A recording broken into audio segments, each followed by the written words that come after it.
How can something as beautiful as this be dying? A plague is ruining the land, but the tree of life still stands. Question is, for how long? End is coming to the new world. The tribes stand divided, in need of someone strong enough to unite them, or bring them all down. This is a story with an unusual beginning. So, let's expect an unusual end. Here's somebody with a troubled past, drawn into the spotlight of a story that's already begun. We're already at a crossroads. Choosing a path in life is that fork in the road where you make a choice or simply stop living. But for you, it's not only a crossroad, but a choice. A reflection of your key, the primal energy that flows through everything. Let me introduce myself. I'm the light and bright side of you, or your inner voice to be precise. An echo of balance and consequence of your actions as you move forward. Seems more like you're being light-headed if you ask me, but you'll come around, eventually. But what comes around goes all the way back around. So, it's better to stick to your instincts. You can't fight what's in your nature. In your nature, and here I was hoping we'd be all about natural selection, survival of the strongest, and so forth. If that's not instinct, then I don't know what is.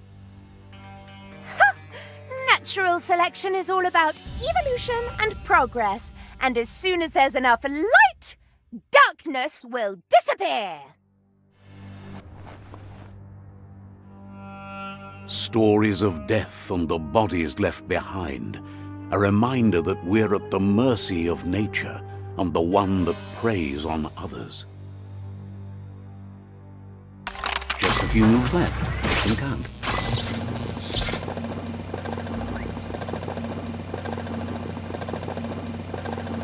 There are few records of the chain of events that led to the big apocalypse eons ago, but it's clear the world wasn't prepared for how recklessly the Toxanol Corporation would make its mark on the world. Their rare earth mining and nuclear industries generated tons of waste, and, without consideration for the future, they dumped it all in landfills until they ran out of space. That's when they made the big mistake. They began dumping the toxic waste in the surf just off the coast instead, assuming that it would sink and decay with time. And they were right, but no one was prepared for what was about to unfold. Once in the surf, the radiation interfered with the genetics of the wildlife and created bizarre mutations in their offspring. It had an inconceivable impact on biodiversity and the entire ecosystem. The world as they knew it crumbled as nature retaliated. It would never be the same again, and what remained of it became ours. The sound of spark metal going pew-pew is never a good thing. It's coming from behind that door. A warning label. The box looks like a potential brain melt. It's going to take a bit of puzzling to short-circuit the door. Just a few moves left. Make them count. There you go.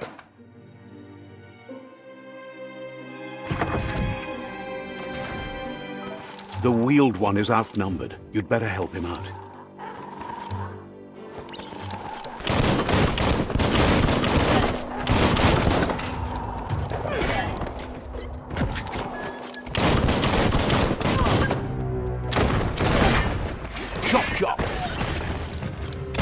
That's the last of them. Let's talk to the wheeled one before backup arrives.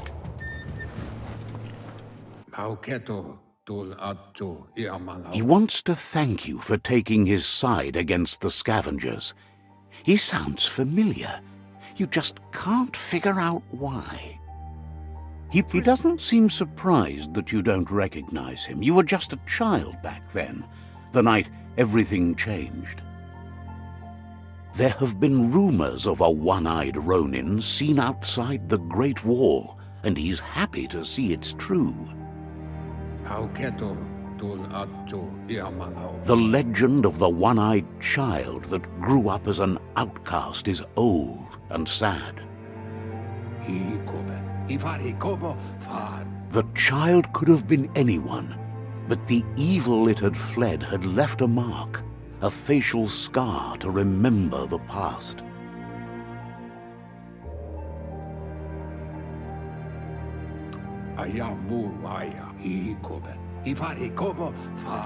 It's a scar you're covering under that eye patch, isn't it? But he would have recognized you anyways. You look exactly like your Muma. There's no doubt you're the child, and that what Looper Lupin did to your village, your Muma and Popsy, was the beginning of the end. He says it has taken you a long time to bring the past back up to the present, to find your way back, but he's grateful you have. It was after the attack that the unity fell apart. Your Muma's disciples divided and formed tribes as a reaction to the blight that had fallen upon the land.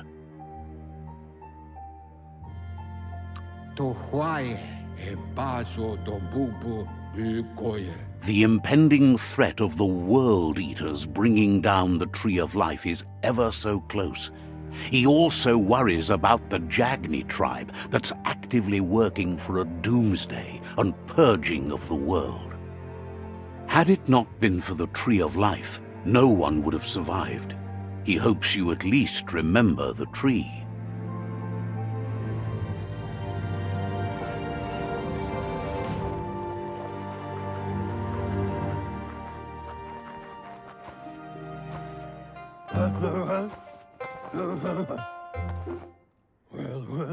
Asks if you were tired, as it's a bit of a hike here from the village.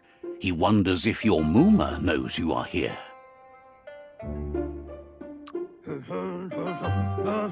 You're such a good child, so you probably did. Even the young forget. He understands why you came all the way out here, to see them, the potato people. The potato people, or Nono, are a wonder, somehow interlinked with this little tree here fueling its source of life.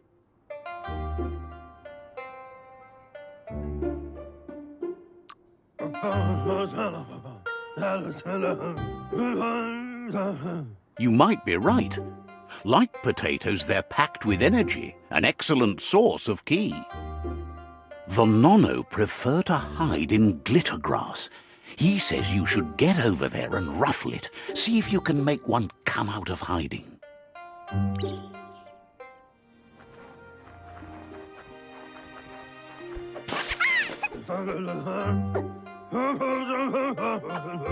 You've found one. You should be proud. They don't come out for everyone. The Nono's ki energy is just what the Pensai needs to complete its cycle and grow into a tree of life.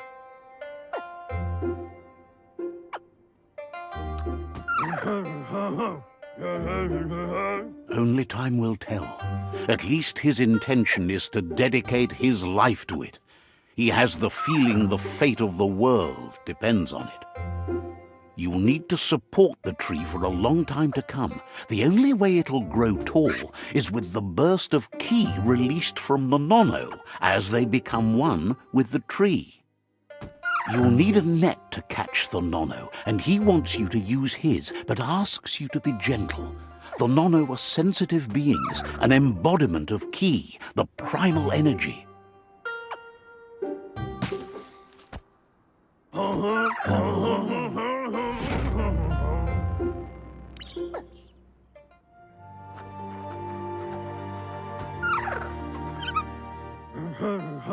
You handle that net like you've never done anything else. He's impressed.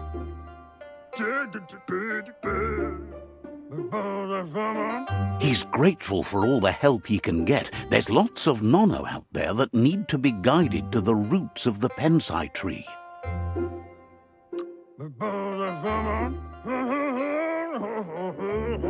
They're hiding in the glitter grass that mostly grows deep inside damp caves, where they draw mineral from the natural rock. One day, he hopes the tree will have grown tall enough to sustain the world. But today, your focus is getting this one to become one with the tree.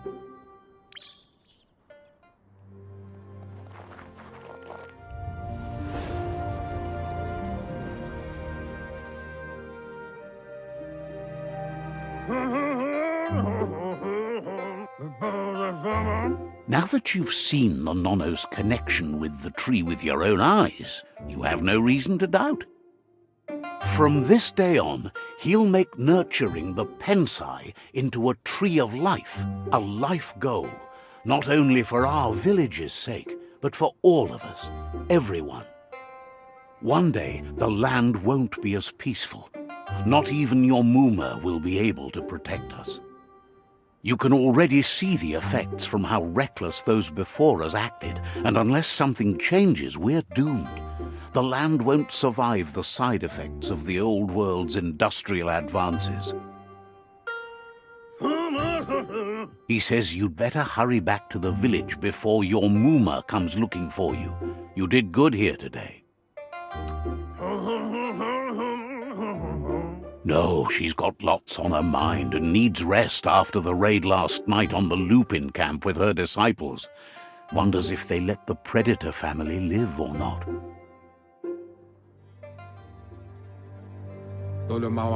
He lost you there for a while, but no memory is alone. It's part of a trail you can follow. He says he remembers every single day he devoted to growing the Tree of Life, but now he's afraid it might be in vain. The tree started to die when the end of days begun, and it wasn't long after that that the World Eaters arrived.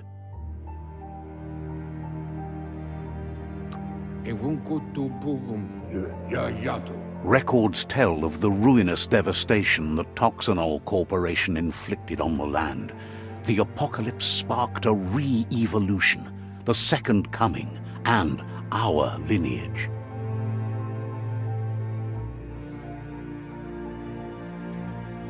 His friend Gizmo is working on a Mekton and needs help defeating the Jumbo Puff at the end of the West Route. Wiz is still repairing his octopod to confront the Merc Puff that dwells deep down under the surface at the end of the Northwest Route.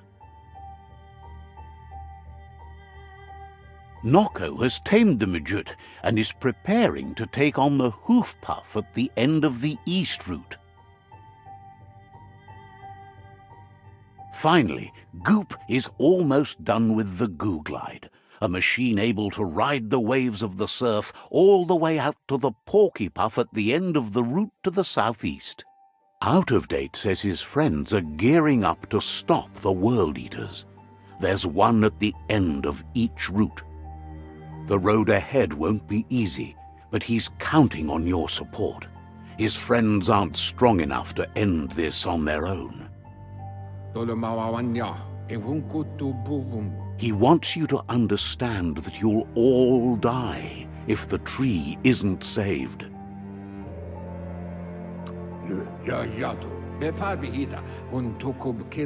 His friends have prepared something specific for each World Eater. The Mekton, the Octopod, the Majute, and the Goo Glide are almost ready to ride. Regardless, you'll meet again once you've played your part in the tribe war and the situation with the World Eaters.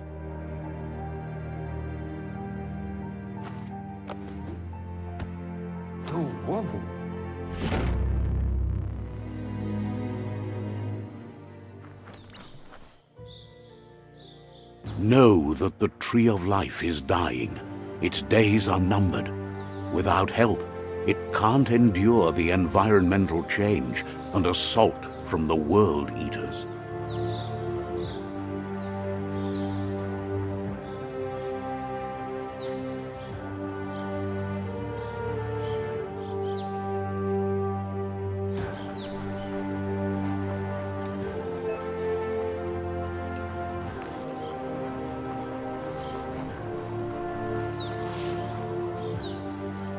A signpost maps it out for the cartographically challenged.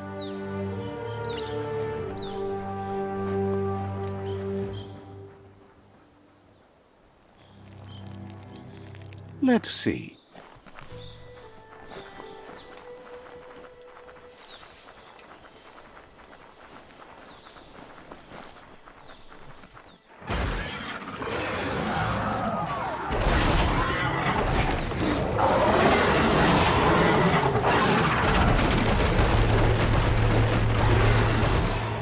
That must be the World Eater that chewed off Out-of-Date's leg. You'll need a hat trick to bring that down. The World Eaters have made their marks on our world over time. That's not the first nor the last village it'll leave in its wake.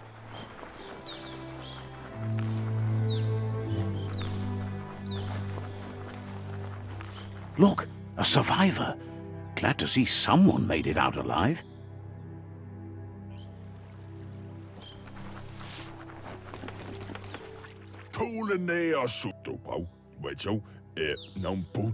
He's heard the stories about the terror inflicted by the World Eaters to other enclaves, but never expected one to come all the way here. He worries there won't be much left to save if this continues, even if the Tree of Life survives the attack. He doesn't know what your connection is to this place, but something tells him you've stayed true to your heart. Anyway, he needs help and says it's by your actions you'll be judged, not by your intentions. He's grateful for that. You still seem to have a spark of light in you.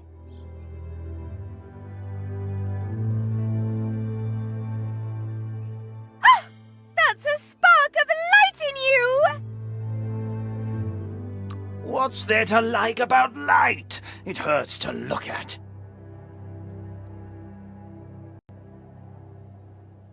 Not as much as it hurts to look at you. Always making this personal. And you're always trying to pretend it's not.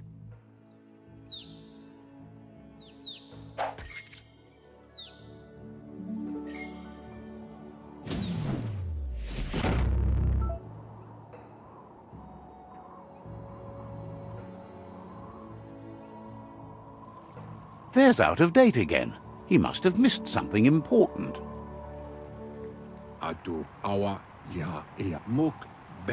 Out-of-Date says you will make a better stand against the World Eaters with the support of a tribe, and there are two nearby. The Myriad tribe is likely to be a good match as they act on the understanding of the greater good and have a code of honor. Regardless of who you choose, it won't be easy, as the conflict between the tribes is worse than ever, teetering on the brink of war.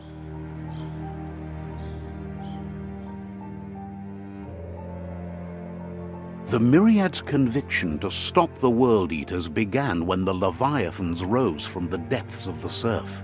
Siding with the Myriad's movement for wholeness in a fragmented world might seem like the logical thing to do, but is it the right thing? One thing's certain, though. Destiny arrives all the same.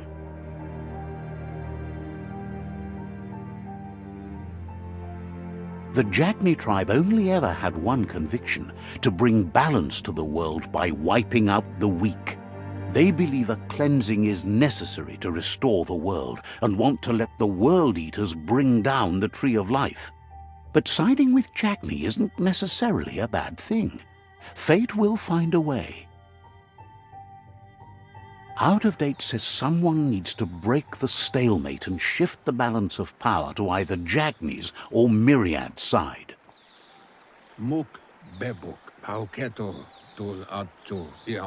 He believes the tribe's Sifus, Myriad especially, will listen to you and expects you to pay at least one of them a visit and play your part.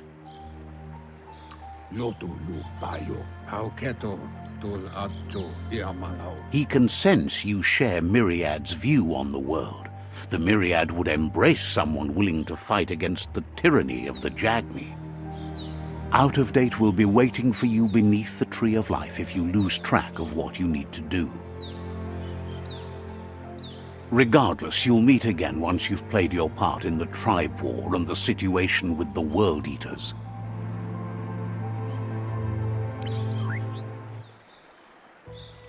Another fork in the road. It's either the tunnel or the motor bridge. What'll it be?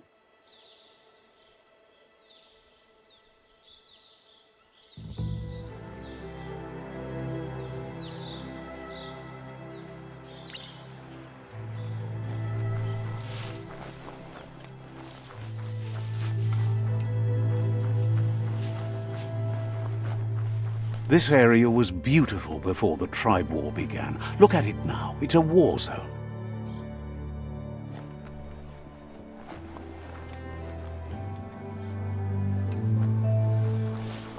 That's the Myriad Tribe's fortress. Will they be friends or foe? You should head up there. That way you'll know. It's a beaten path to that door. If you go there, you'd better make an entrance.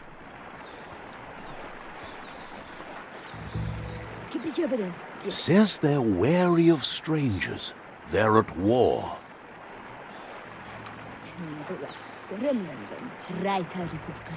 Says the Sifu decides who the Sifu wants to see, but is willing to let you give it a try.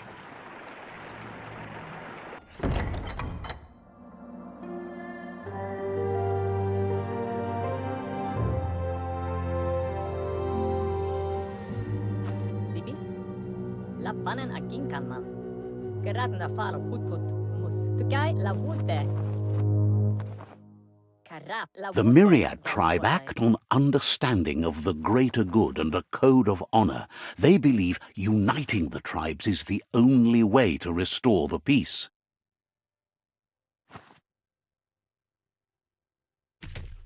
The Sifu is convinced that defeating the World Eaters and saving the Tree of Life is the only way to make the world a better place.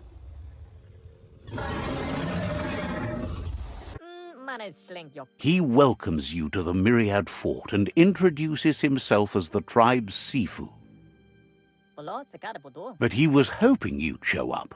The news of a vigilante Ronin on crusade crossing the Great Wall through the crack in Bunker 101 has preceded you. He heard you took Out of Date's side against the scavengers in Bunker 101. It seems you believe in helping your next, and that's something you have in common. He's convinced you've returned for a reason, and is glad you chose to come here.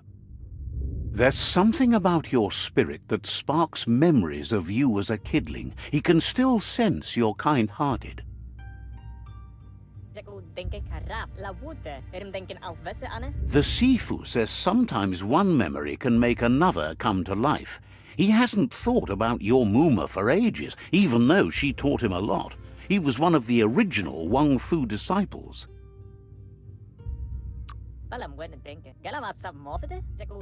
Your Muma invented Wang Fu.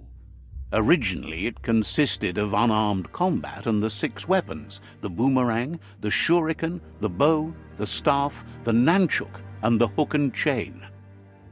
The Sifu says it's time to set the past aside, at least for now. Unrest is sweeping the land, and there are rivals in all directions. Myriad wants unity between the tribes.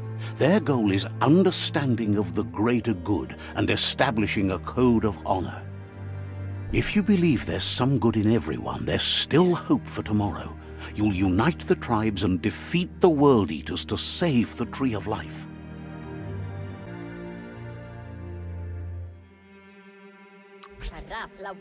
He was hoping you'd join them.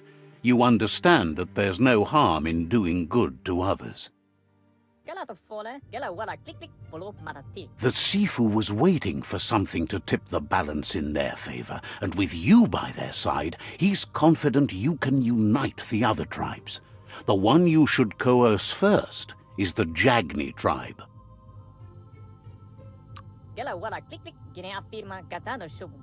The Jagni tribe may believe that fear and hatred will lead them to domination. A vanquisition of the tribes and destruction of the Tree of Life won't be the restart they want. It's just an end to everything.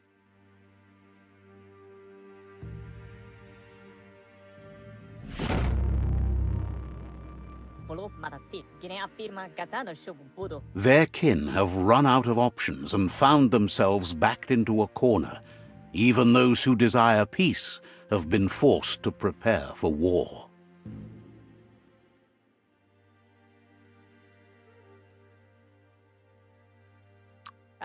You need to take the struggle to the enemy, or the enemy will bring it to you.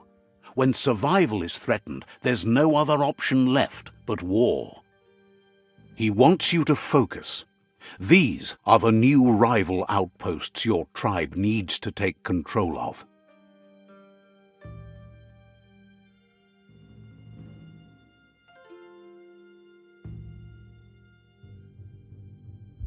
He says you'll regret not being on their side.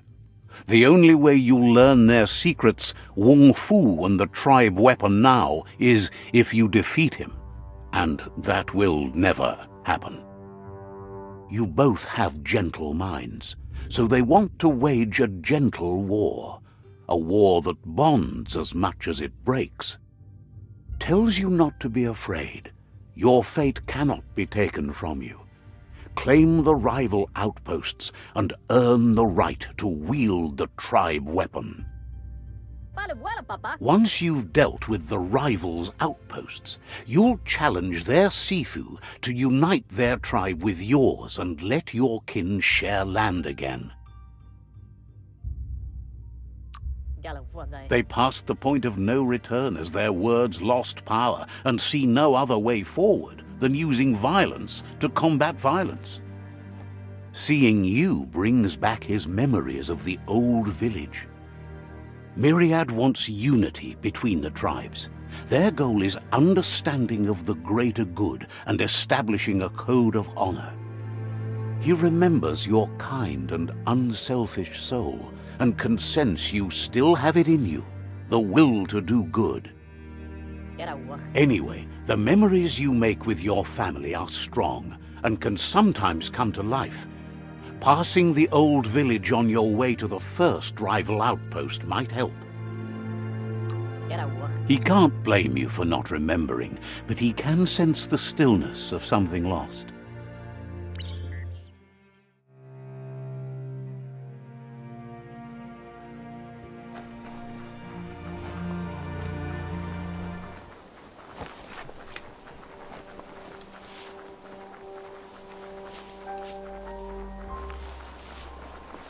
Time is lost on this place, but it evokes a tingling sensation. There's something special about it, drawing you closer.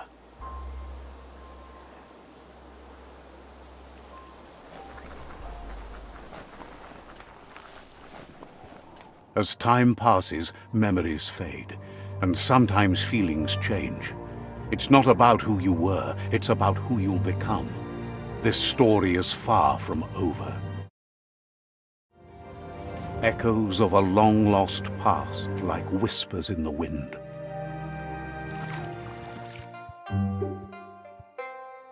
Here's someone who takes each day as it comes. He asks how you are today. Goop says he always does better whenever he leaves failure behind. He's happy his good mood is infectious. He wonders where you've been. He hopes you've been out at the lake, practicing your swimming technique.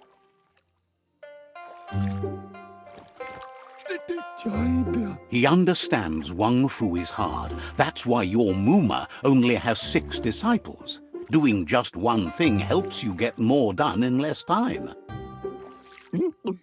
He thinks you should really know how to swim by now.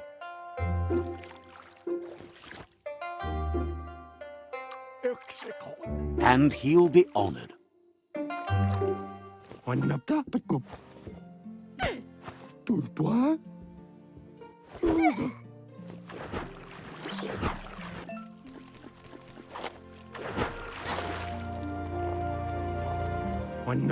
He says that wasn't too bad, was it?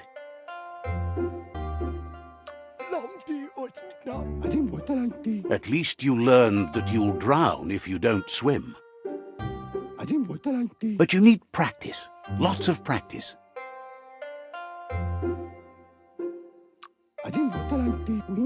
Great things usually happen to those who never stop trying.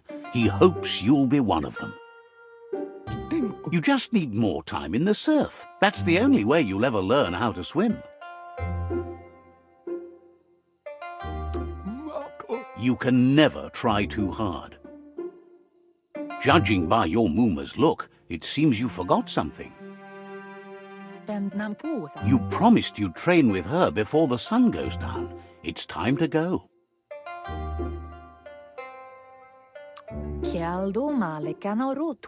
The dedication to training is important.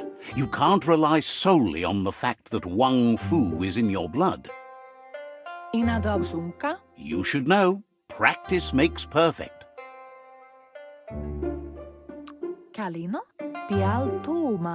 You have to keep working on it if you want to be good at it. She'll see you at the village square.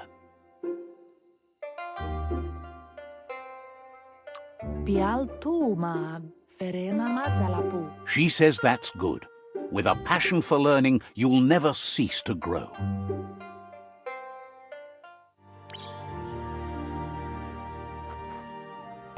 Here's another familiar face with lots on his mind.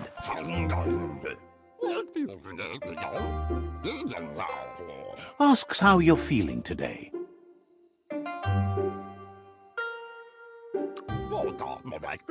His only interest when creating is that what he comes up with is actually useful.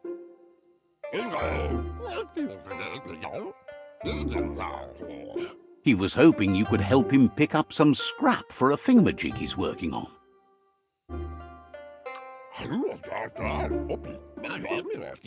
He's happy to hear that from someone that's a part of the coming generation. You owe it to yourself to protect the environment. You should look for things that are recyclable. It shouldn't take you too long to find some.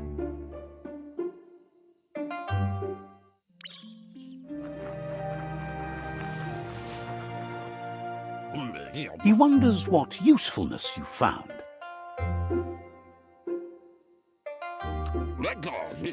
He says every little thing counts. He can work wonders with almost anything and asks if you know how to upcycle. That's the spirit. You can't make a difference unless you get your hands dirty. He'd love to teach you to upcycle, and the scrap you found would be a good start.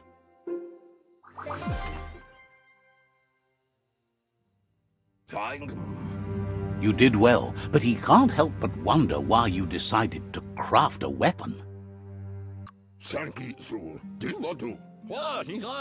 He believes being considerate will help you feel at peace with yourself. He understands, but hopes you won't be needing it anytime soon.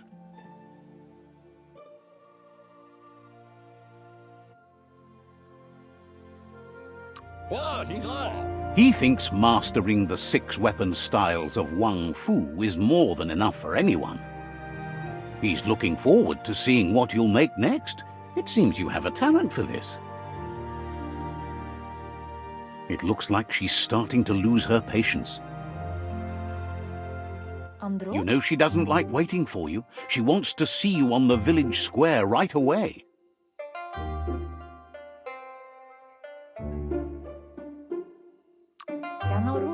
Then you've got a good excuse. You share a responsibility to prevent hardship on nature and the environment. It's your future. She wants you to grow up and start thinking for yourself. You really need to find yourself before she's gone.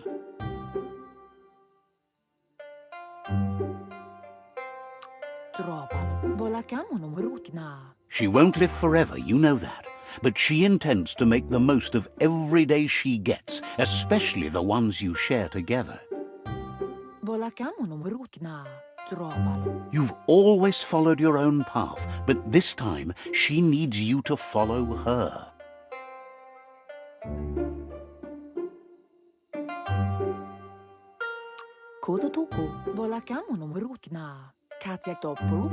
Then start by meeting her on the village square and take it from there. She knows you're a free spirit, always on the move, like the wind.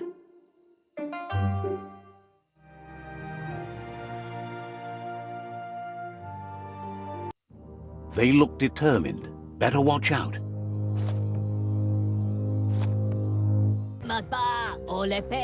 He asks you to stop right there and wonders where you think you're going. He says that it's not too late for you to turn back, though. There's no way they'll let you pass. He wants to know who you think you are.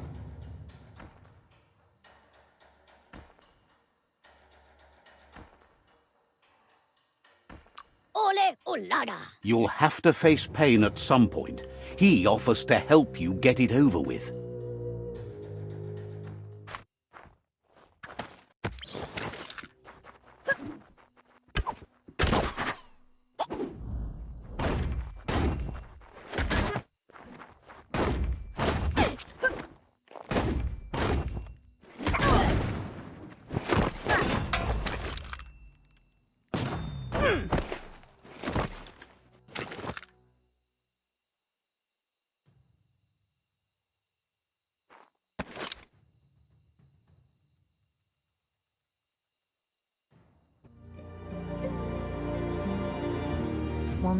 She asks if you're hurt. What happened? She says it's nice of you to consider them, but they have weapon training at sunrise tomorrow, so they'll need all the rest they can get. The most important thing is that you're okay. It's time to focus on your training now. She said it before. Wang Fu will keep your body in good health, and that's how you keep your mind strong and clear.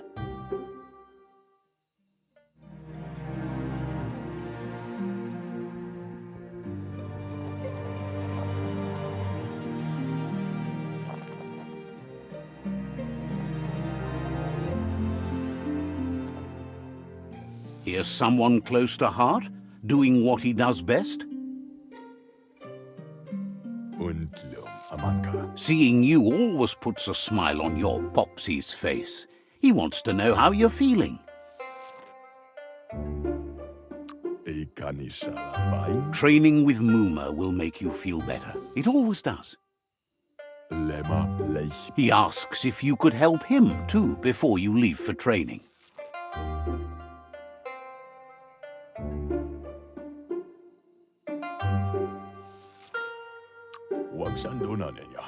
He wishes that was true for your Muma too, but guiding the village into the future and teaching Wang Fu to her disciples seems more important for every day.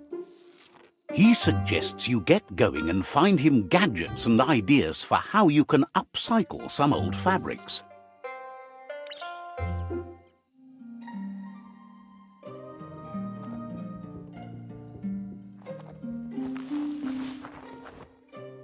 He's curious to see what you've found.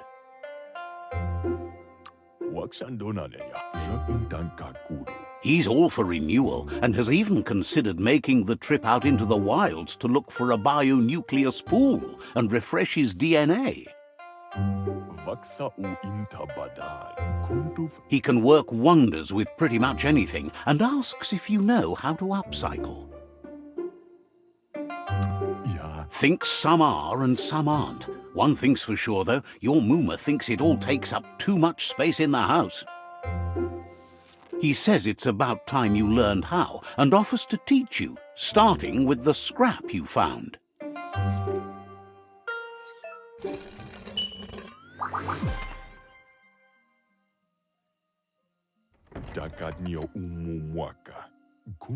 The style might be too edgy for his taste, but it looks sharp on you. Agrees. At least that way it'll never go out of style. You should take it with you, wear it to practice. He thinks you should. She'll be proud of you. He's looking forward to seeing what you'll make next. It seems you have a talent for this.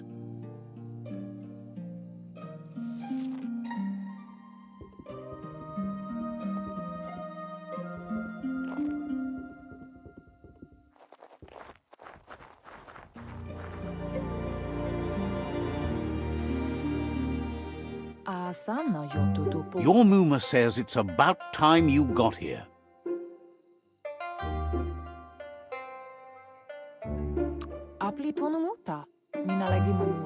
Wants you to understand that you can do anything if you work really hard. She says she is eager to get started. You don't have much time left before the sun goes down. But there's enough time left for repetition, and you need it. Training dummies don't hit back.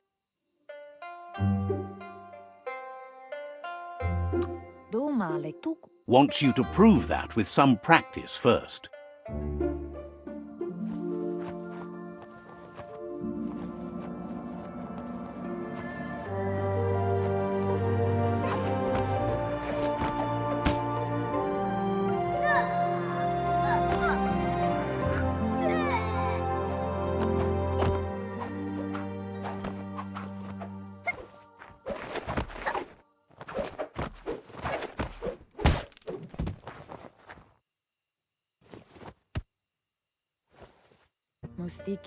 Your Muma says you did well today. She's so proud of you.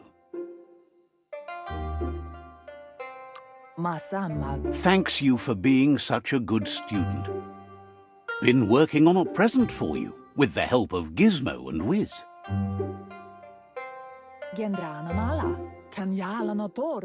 You should go see him and find out what it is. You've deserved it.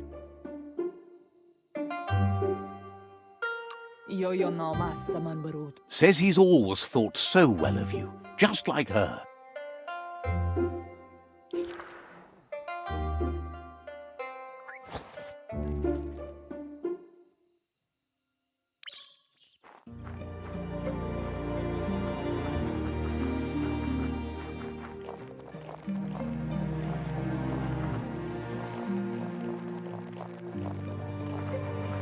Catchy. Your Muma says she's never seen an apparatus as green as this little thing. It's wonderful. Figuring that out is half the fun. A piece of Scraptronics like this has built-in old-world tech that makes it a potent communication device.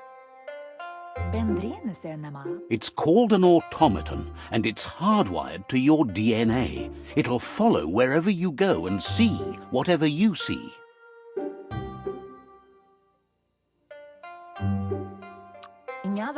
Says it's not a record keeper, more like a companion. Your Muma says you look tired. No wonder, it's been a long day. Says a good rest makes you ready for tomorrow. Rest and you'll find strength for tomorrow.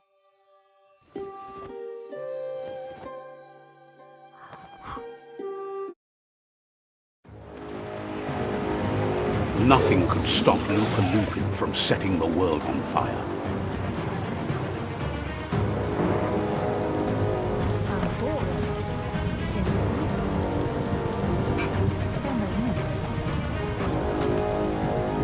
Your Muma urges you to blaze a trail. A burnt kidling will learn to dread fire.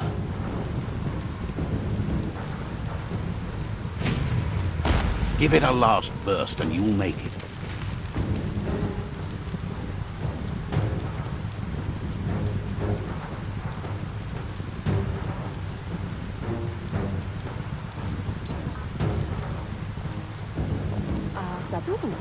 Your Muma says this is it. The time has come. She must fight Lupin. This time there's no escape. She can hear him coming. He wants to destroy her. The time to fight is coming, whether she's ready for it or not. Whatever happens, you need to know she loves you. And everything she's done has been to protect you, your Popsy, and those she was chosen to lead.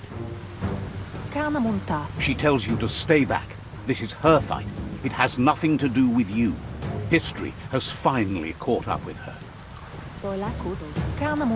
She had a life before you were born, you know. Darker and less fun. Here it comes. The past coming to haunt the present.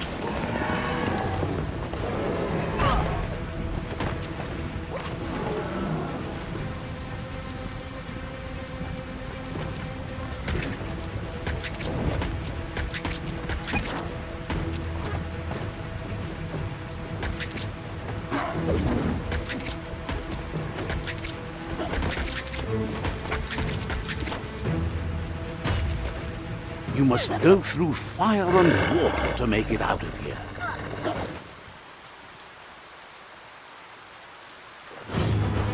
Your Muma says you can make it if you believe in it. Where she goes, you go. Blood is thicker than water.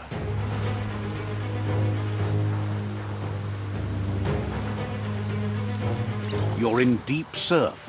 Don't make waves. The surf goes where it wants to go. It'll take you to the shore as long as you go with the flow.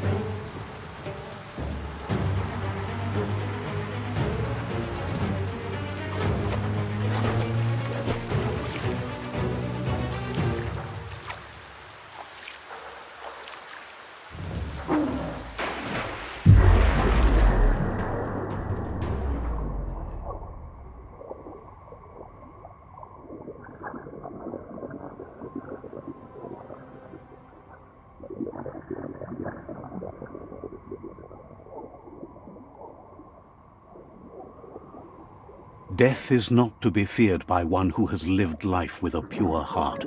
A part of her will live on in you. The creature is hungry for more. Nothing is going to stand in its way now.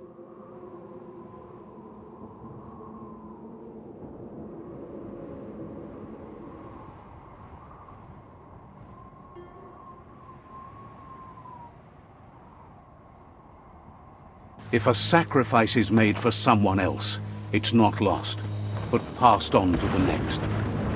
Life must go on. Real sacrifice comes from love and necessity when all other options are exhausted. The ultimate test of conscience is the willingness to give up anything to save what you truly care about.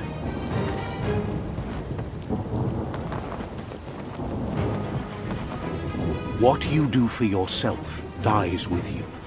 What you do for your kin remains and makes you immortal in their memory.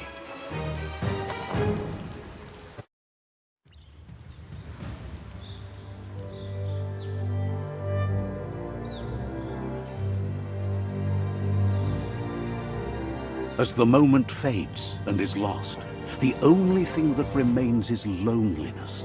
It doesn't mean you'll forget your past. It simply means you need to move on.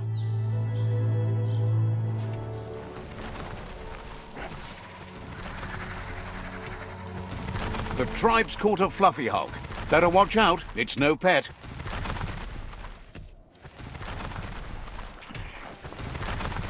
They couldn't keep it down. Fluff Hulk's on the loose.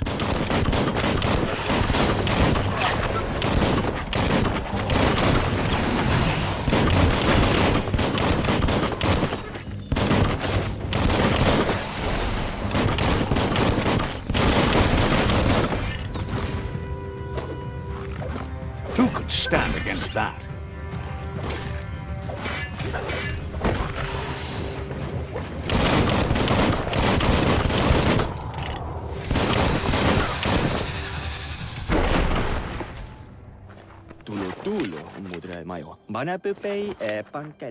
You gave them no choice but to take it down, even though they planned to take the Fluff Hulk out to the Farfnaki Leaves and let it go. They've received news a Ronin had strengthened their ranks and were looking forward to meeting you. A group of myriad crusaders already headed out to Jagni's Mercadorpus outpost and are waiting for you there. You should hurry there and help them best the outpost.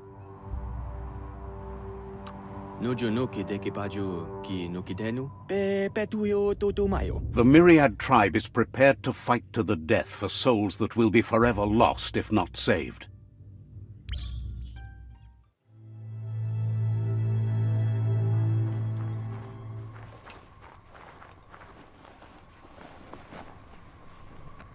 Toxanol was something called a corporate juggernaut, and our world still bears the marks of the massive ecological catastrophes they inflicted upon the land. The apocalypse they caused was the end of days for their world. But for us, it was simply a beginning. Look, an emergency box from the old days, when you needed to pack a punch to survive. Wow, bet that nut makes a tight fist. The night is ending soon. Tunnels like this still carry echoes from the past. Can you hear it?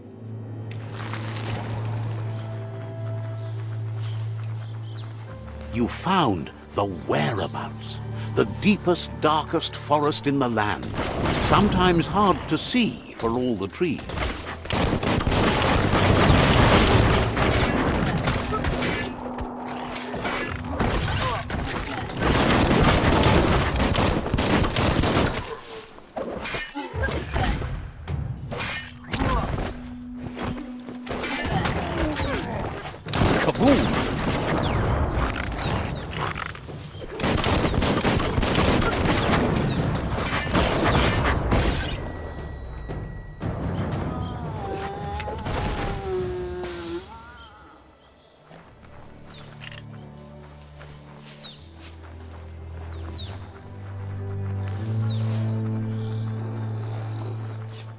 Mercadorpus outpost, a Jagni tribe stronghold.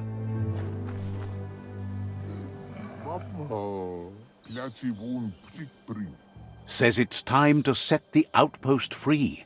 Inflict as little damage as possible as you make your way through to the rival captain.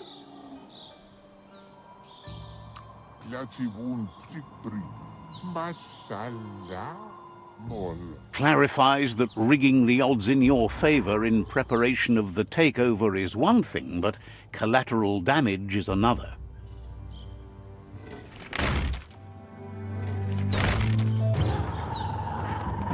Here's the first line of defense.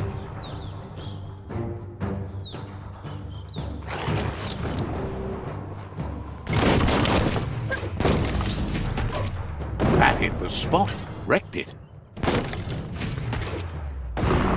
That twirly wheel works that drain pipe.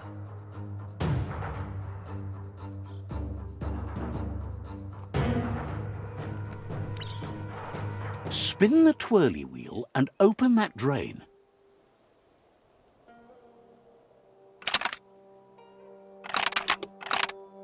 Just a few moves left. Make them count.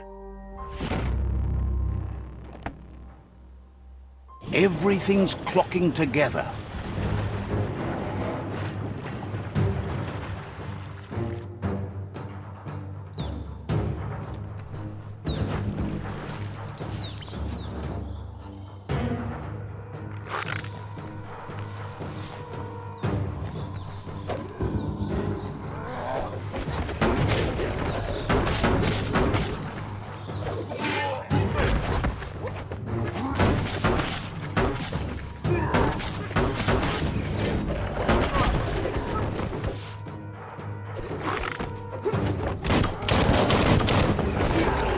Switched off the light. A barrel chute. Smack it to get a barrel out of it, then hit it toward the gate and blast it.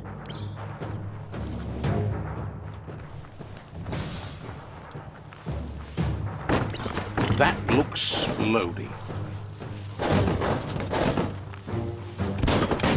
Kaboom! You're in. Almost there.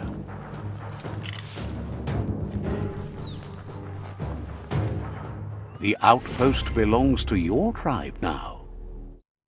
He says you made them weaker, but they won't give up. Your Sifu thanks you. Your tribe is growing stronger.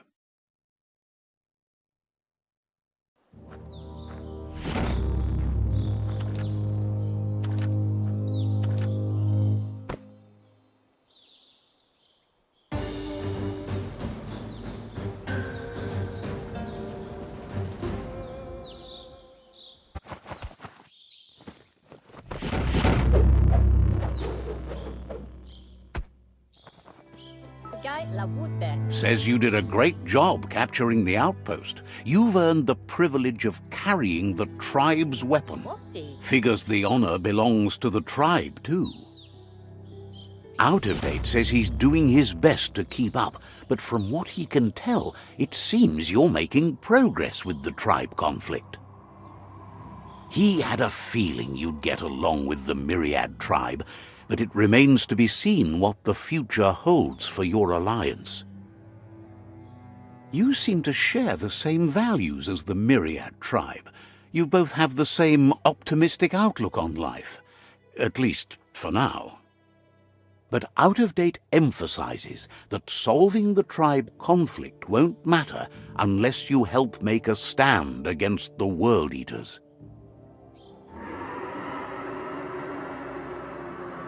That doesn't sound good. Out of Date's forebodings are justified. The jumbo puff needs to be taken care of.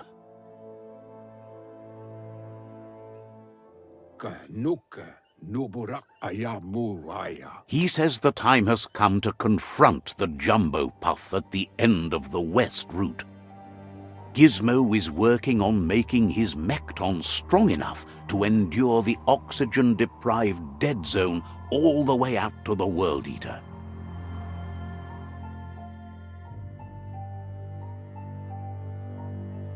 You should get over there and see what you can do to help.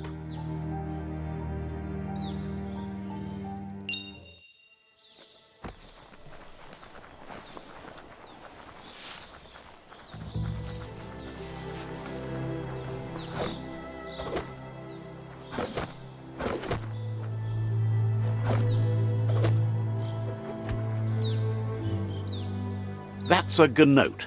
Easy prey for Lupa-Lupin. For everyone else, they're a perfect mount and easily tamed if they are kept fed.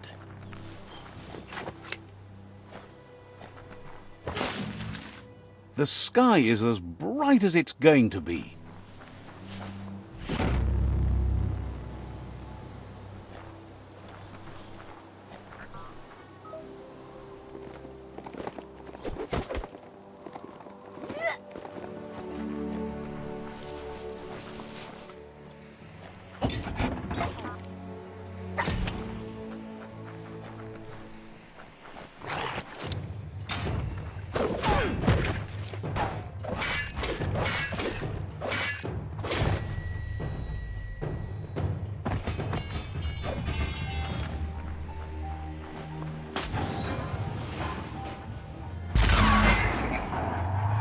Yes, you can do anything. The sky's the limit. Now, let's take this back to Earth. Wow, you really took that all the way down to the end, in flames. Don't forget the past. Learn from it.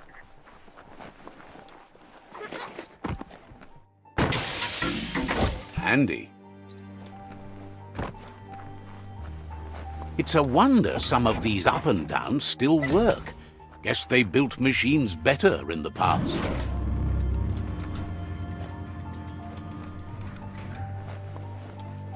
The spent nuclear fuel that Toxanol dumped in the surf had detrimental effects on the marine habitats, while the overflowing landfills contaminated the groundwater. Combined, this sent their world hurtling on an inevitable road to ruin.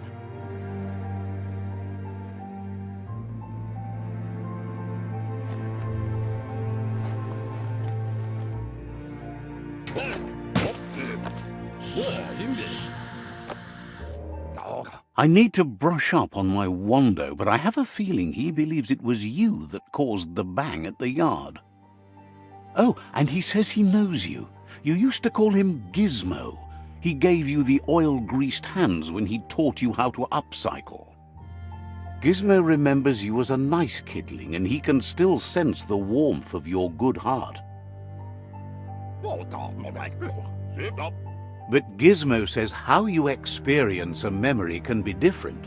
You know the story, but sometimes the truth it brings is personal.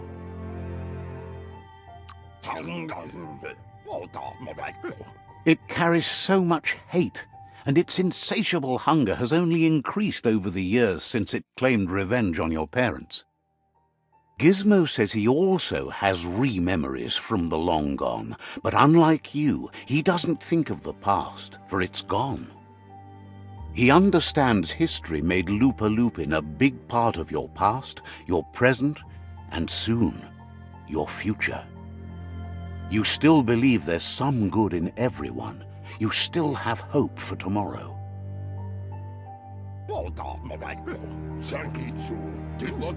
He says you should know that what's meant to be will always find a way, but history shouldn't consume you.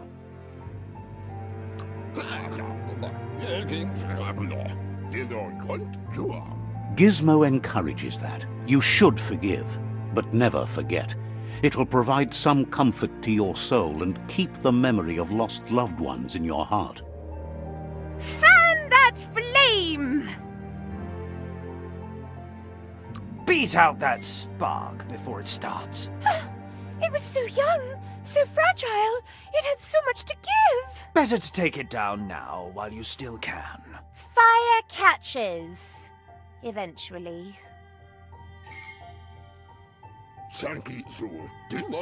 Would like to know if you ever doubt the choices you made on the path that brought you to this point. Would you have been happier going in a different direction?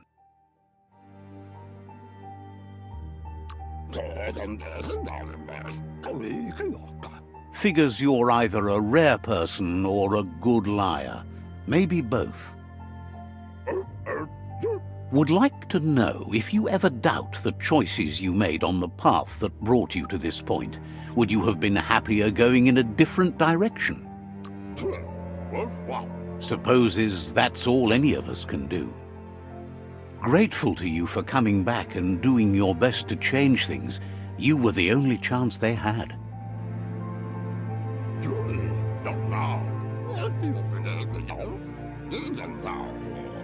Wonders if you liked working with the Myriad.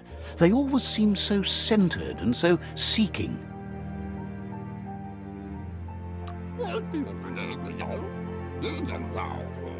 Thinks that's more than most are. It's hard to keep to a path like that.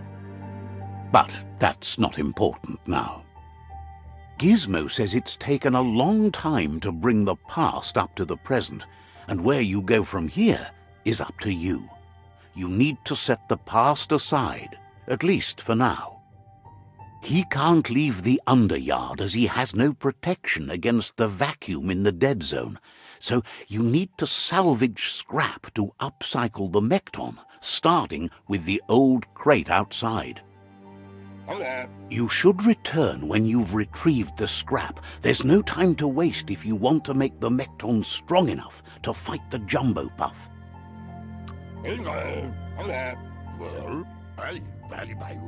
It's the part of the land that suffered most from the apocalypse. It's deprived of oxygen, making it next to impossible for anything but creatures that were most contorted by the contamination.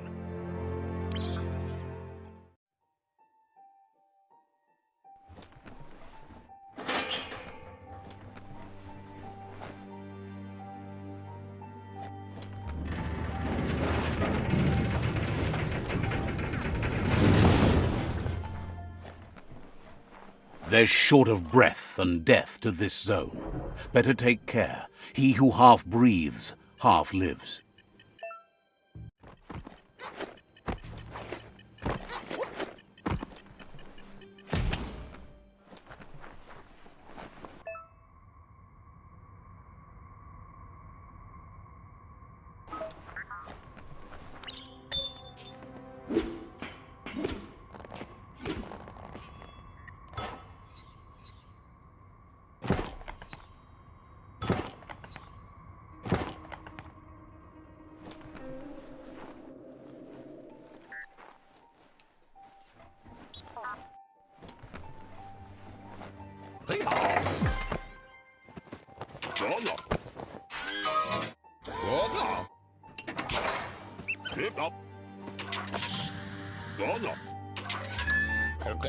He says that's enough to get the Mekton functional. You'll have an engine, a fuel soaker, a gun and a gathering net, but no armor, nor enough oxygen supply.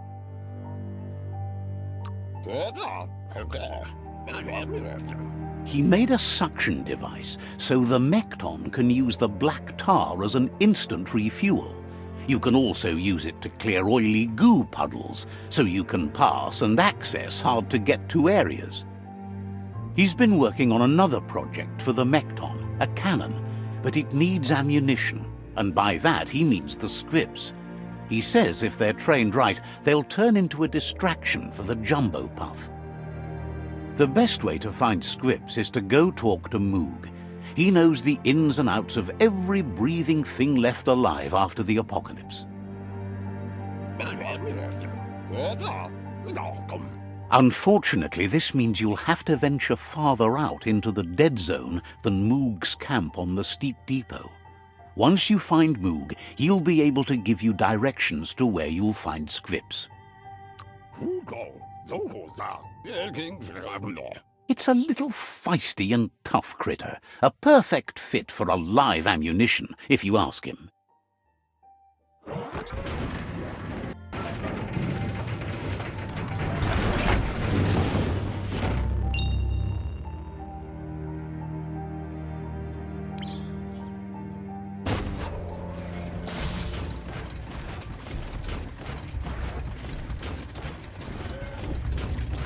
The Grease Monkey's Mekton is built sturdy, just like himself. Can you imagine how this place used to look before the dead oil flood?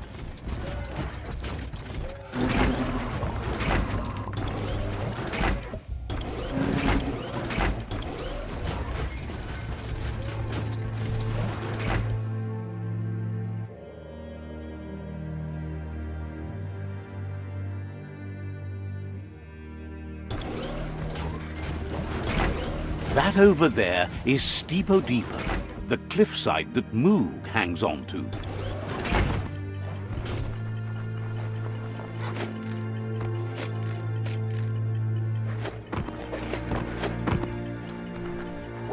Grab on tight.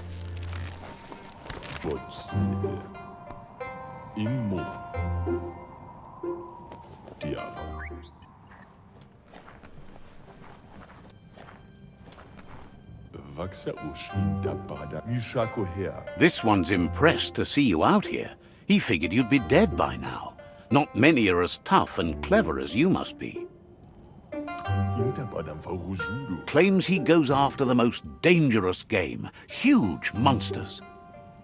Moog says that all your power doesn't do you a bit of good if you're not willing to pull the trigger when the time comes. Choosing what to kill and what to spare are the most important decisions you'll make. You might have a steady aim, but you need to be sure that you pick your targets with care.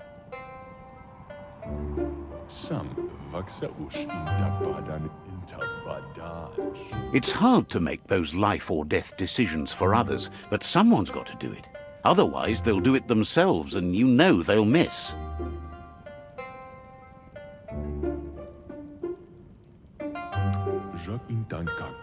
Claims he mostly kills whoever he doesn't like. Says it's wild that the world seems to be coming back, but he supposes that means more monsters for him to shoot. Wonders why you work so hard to keep things alive. Bullets help thin the herd instead. Papa Zulu will sila book. Says you should give up on working with the stubborn myriad. He keeps trying to put out their lights and they keep putting up new ones. Ja. Says they keep the monsters away. He needs them closer, not farther. But enough of that, right? He says the wildlife, nature, has changed and turned against us. Instincts of survival took over when the world changed. He's not sure about their veggie diet anymore, and if it's changed, who knows what it's done with the chemical composition of their body output.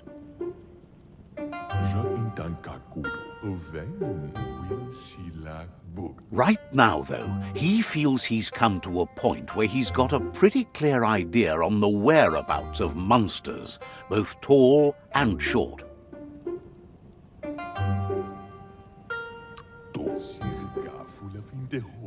Thinks that it all hangs on the tree of life. When it started to fail, everything changed. Moog says you must learn to walk before you can run. It takes practice before you can call yourself a monster hunter. Fortunately for you, he can help. He understands you need to start off with something small before you go big. There's no better place to start than a squip cave. Hunting down a couple of these little critters for yourself should keep you on your toes. Thinks you have bigger issues than your so-called haunting skills if you're going to nitpick on his grammar.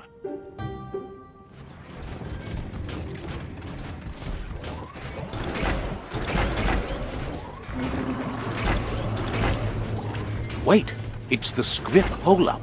The place is just filled with critters.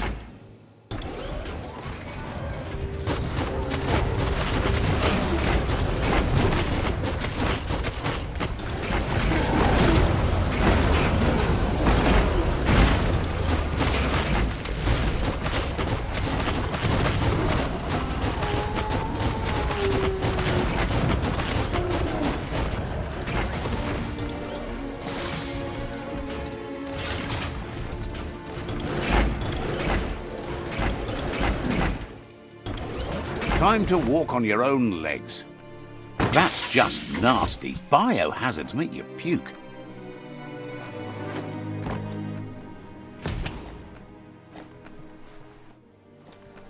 Once the volatilization from the nuclear waste evaporated, a volatile gas rose through the soil and infested structures, even Toxanol's own buildings. So, in a way, they caused their own death.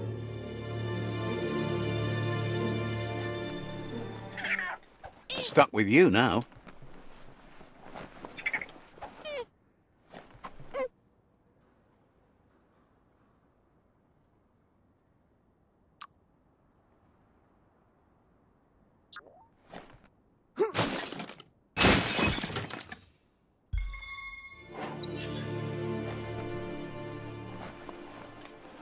These steel legs were made for walking.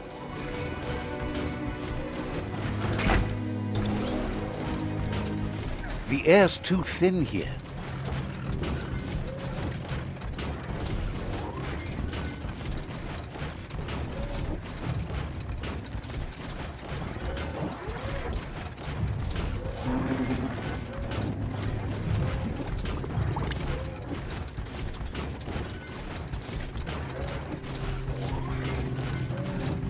In the old world, roads like this really led somewhere. Now, most of them lead to disaster.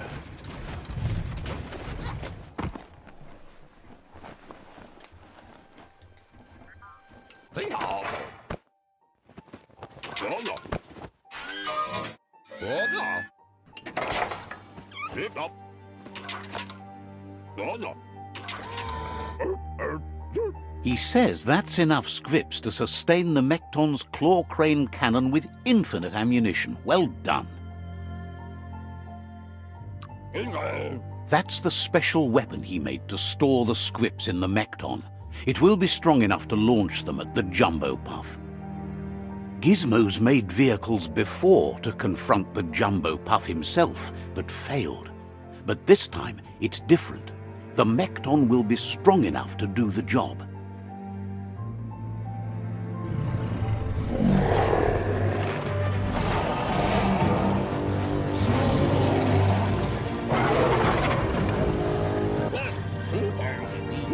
It's time to put a stop to the World Eater now, otherwise he fears the damage it's caused to the tree already will be too much to handle.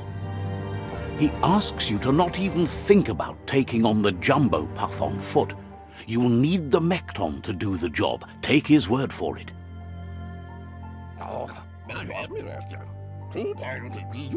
There's time to improve the Mekton before you confront the Puff. There are more wreck boxes out in the dead zone with gear you should be able to equip the Mekton with on your own. He got the idea to build the Mekton when he found a big crate containing the metal frame for something Toxanol had named an exoskeleton. Gizmo wants to help if he can.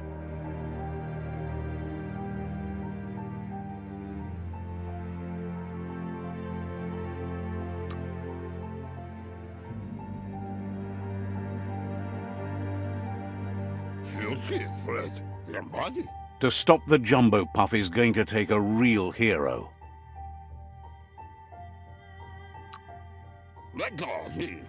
Wonders what kind of good you'll get up to today. Has plenty to do, so no worries. Gizmo wants to help if he can. Says talking to you was interesting.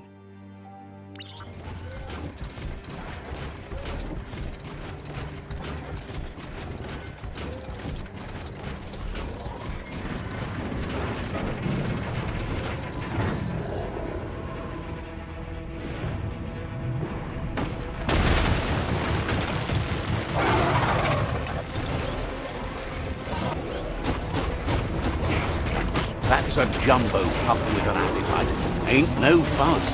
Better put an end to it before it ends our world.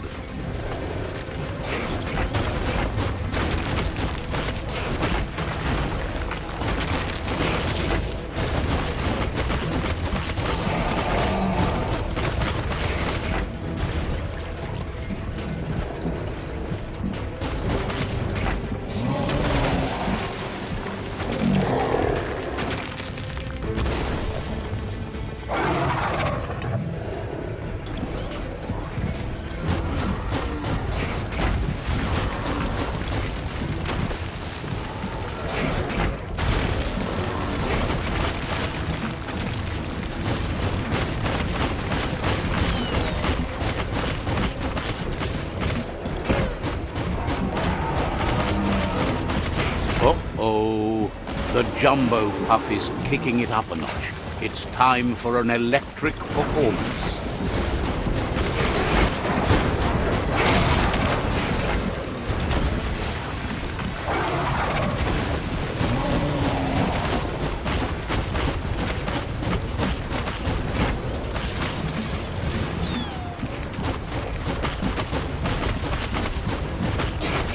Got a bad feeling about this.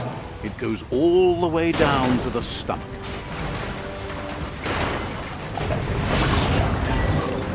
Start like a snack, and you'll end up with a ride down the intestinal canal. That's too close to the end station. Better move up and away, or be swept out the bowel way.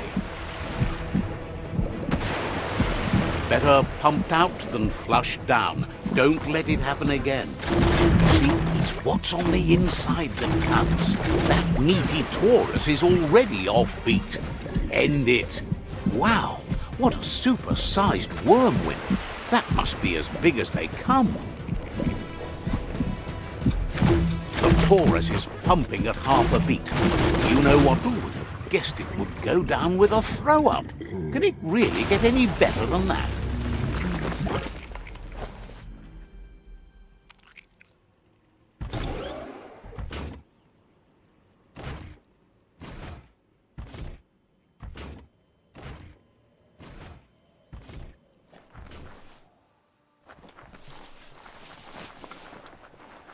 It's a place well hidden. It's just below the above. We're all heroes of our own stories. Or so we hope. Weta gono. Le yayato. Yevofo lolanofo. Out of Date's impressed you made it this far, but there's still so much left to do. The end of the world is still on everyone's minds. You've beaten a path where you have the power to destroy or save everyone. Question is, what you'll do with that responsibility. He can sense that your heart beats steadily and acknowledges that the best way to find yourself is to lose yourself in the service of others. Thinks it's important that you remember who you are and where you came from. Someone without knowledge of their history and origin is like a tree without roots. What do you think his are? He's the one that's called Out of Date, remember? Out of Date says there's a time for everything, and now there's no use thinking of the past, for it's gone. Think of the present, because that's where you are. It's time to set your priorities as the one who completes things. If you continue to do good, good will follow you.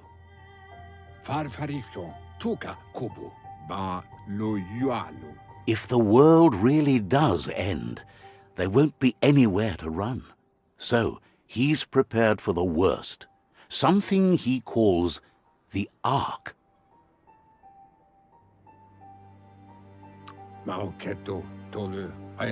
Two sides to everything, but for him it would be devastating if you were forced to use the Ark to escape while the world crumbled. Out of Date says there's no clear record of the chain of events that changed the course of history and brought the world to its knees. He's found evidence on the Ark, records of a crisis, decades of contamination that permeated the ground and broke its inner core.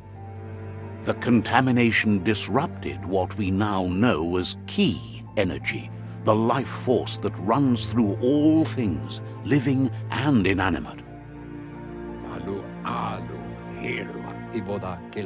He's been told the blight affected everything at a genetic level and turned our perception of normality on its head. It was only those that changed that avoided extinction, proving that the possibility for survival and renewal was real.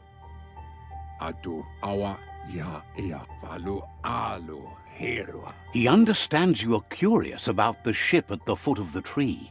He says it surfaced when the oil broke through the ground. The Ark predates the back-in days, and now, after years of study of the manuals he found inside, he believes he's figured the ship out. The Ark has room for 4 more, and he trusts you'll apply wisdom to your compassion and choose whom to save if the world comes to end.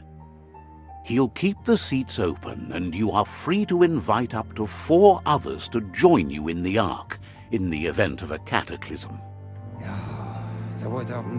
Out of Date says that from what he's heard, you've been busy.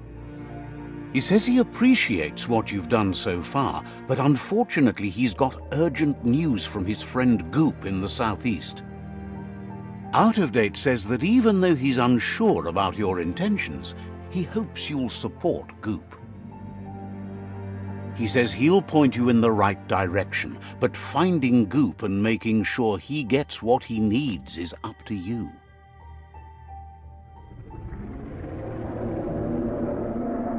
That's the sound of impending doom. Out of Date's premonitions of imminent disaster are true. The Porkypuff needs to be handled. Out of Date says that Goop is worried now that the Southeast World Eater is stepping up its activity. He explains that Goop is working on a goo-gliding vessel in order to get to the World Eater, but needs help to get it done.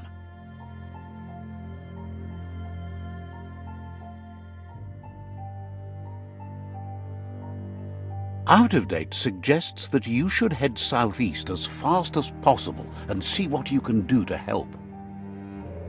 Tolu keta. Ya wawan away. He wonders what's on your mind. Do wovu. Wishes you goodbye.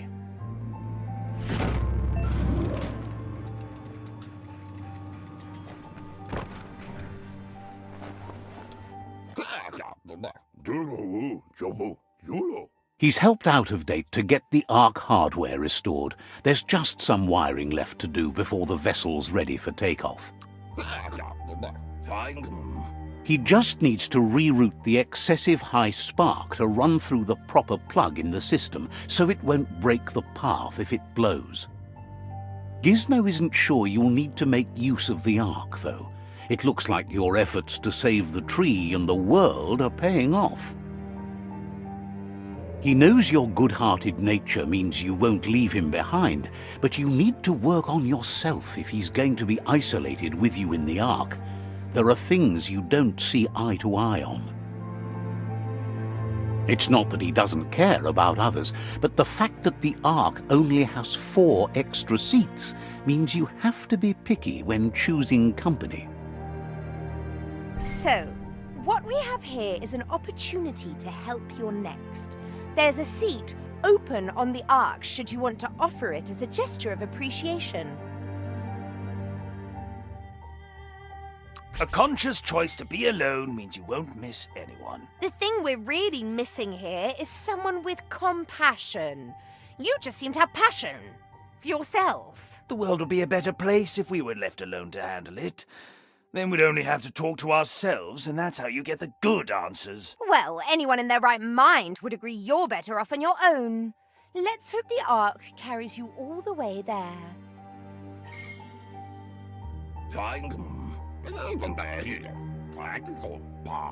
He's surprised to hear that after all he's done. He basically rebuilt that thing for you. He'd never expect you'd put yourself and others before him.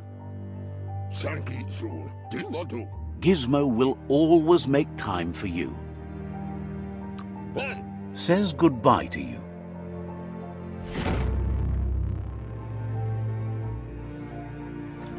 The warmth just goes right to your toesies.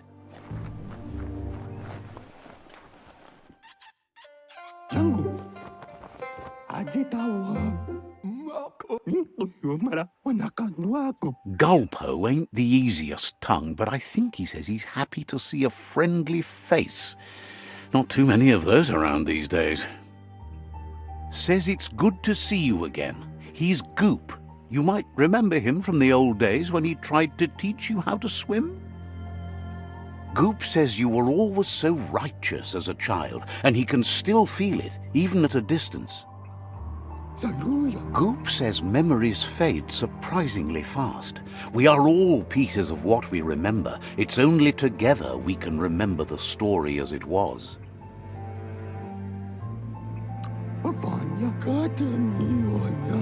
He can't tell you much as he didn't want to hear anything about it.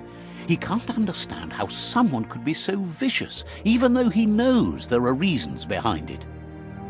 Goop says our memory keeps things for us and protects them until we are ready to face them again.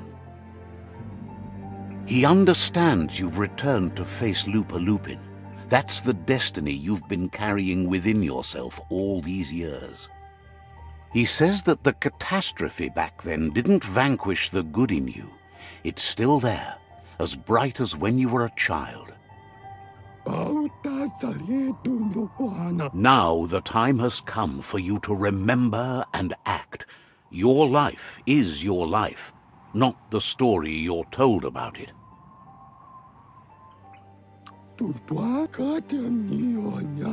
He thinks that's the right thing to do. It's only when you have forgiven that you'll find peace. Come toward the light. Slow down. Why would you rush in? When you see what you want, why wait? Well, what about being careful? Pah! Poppycock! Full speed ahead! Says life on the goo is wide open. You have so many choices of where to go. Some harder than others, of course. Which kind do you like? Mavaniko. Hit the open surf then. The trouble is you can only rely on yourself, at least until you reach a new shore and make new friends. Says life on the goo is wide open. You have so many choices of where to go, some harder than others, of course. Which kind do you like? Best to stick close to the shore then, where the goo isn't so deep. That's like being close to your friends who can help when things go wrong. Thanks you for doing everything you could to de-goop the surf. Thinks the Myriad made a good match with you. You're both like sunshine on the surf. Never seen any brighter. Shine on. But hey, back to the goo. Knows yesterday is already gone. It's what you do today and tomorrow that'll move you forward. You need to set the past aside, at least for now.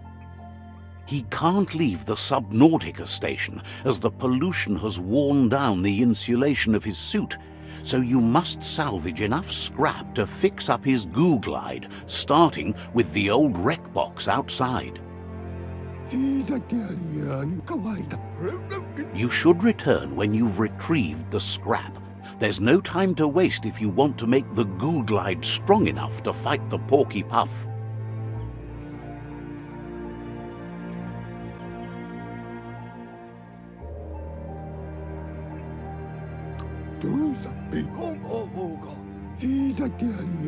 It's not that it won't keep your head above the surface, but it needs improving to carry you across the thick goo out by the Porky Puff.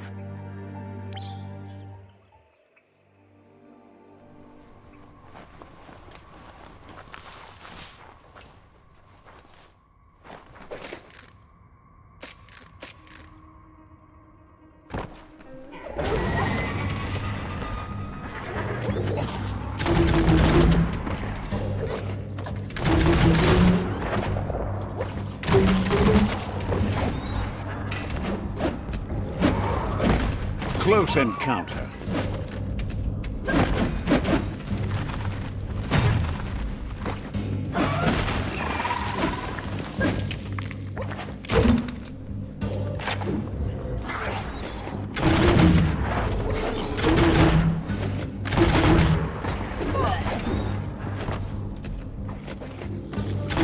So much damage.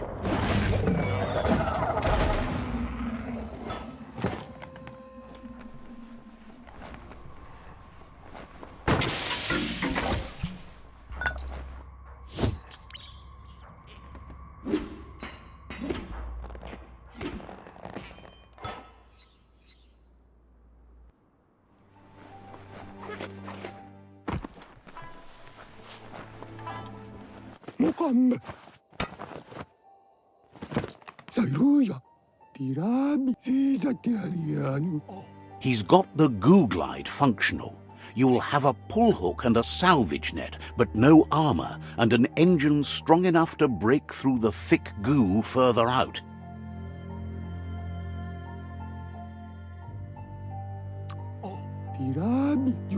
There are lots of valuables left behind on the surf floor that the salvage net will enable you to haul. You just need to find the right spots.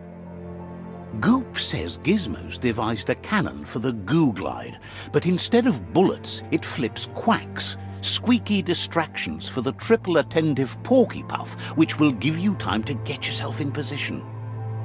The best way to find quacks is to talk to Gulp. He has the bearings of the surf archipelago and knows where the quacks like to float. This means you'll have the privilege of visiting Gulp in the Sinky Dink. He'll be able to give you directions to where you'll find quacks.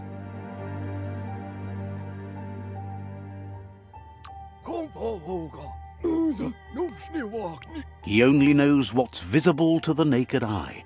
Gulp is not much of a babbler and mostly keeps to himself and his drink.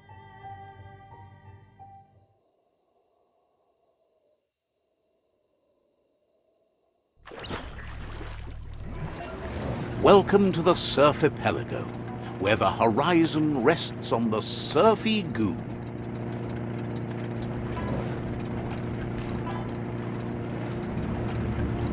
This here is the Sinky Dink, home of Gulp, at the very least. Ja.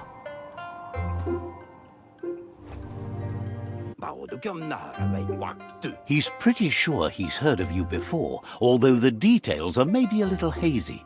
He wonders if you have something for him to drink.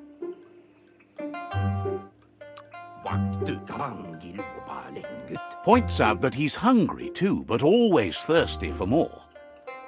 Says you look like you've got a powerful thirst to do something in this world. Good, bad, not really sure, but it seems like you've been drinking in your destiny and liking the flavor. Wonders if you could take the time to help a man slake his own thirst. You'd be doing him a liquid solid. You're a do-gooder, so you know you want to. Either way, he hopes you find a way to wet your whistle before the world comes to an awful dry end and leaves us all thirsting for more.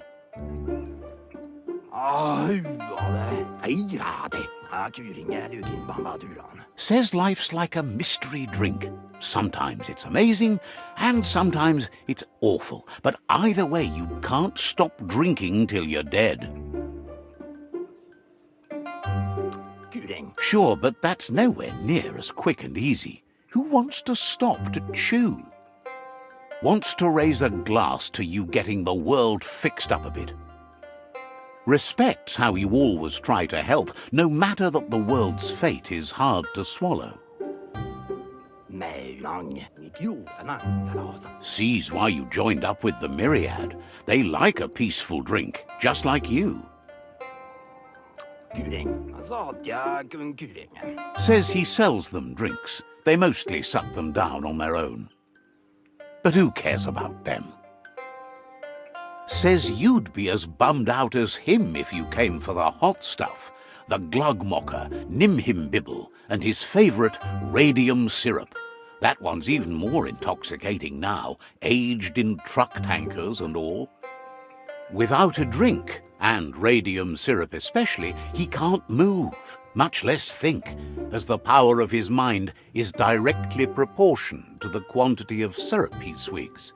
That's why he's called Gulp.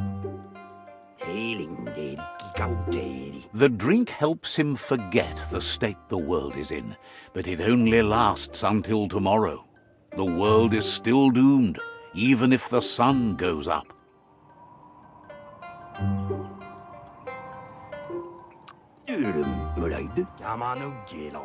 Says that's what gives your internals such a great glow. He wants you to know he has other interests too. He's the Surfipelago's self-proclaimed ornithologist, for example. There are other ways than a cold drink to relieve stress, even in these dark times, and, fortunately for you, he can help.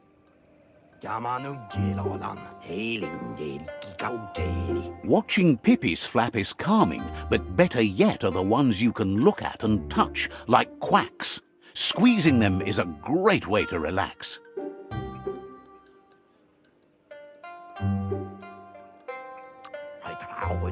They're better at floating than flapping, so you should be able to net a few without growing yourself a pair of wings.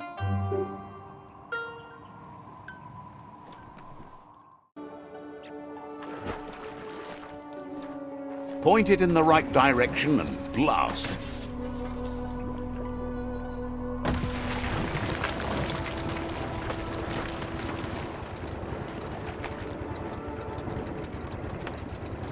The Quack Hollow, it's just loonly.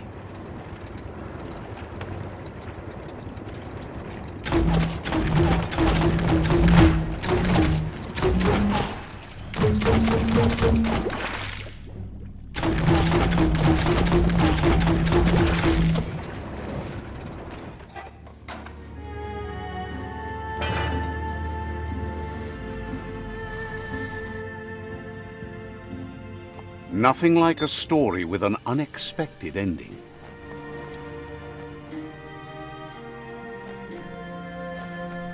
Need a key?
That'll come in handy.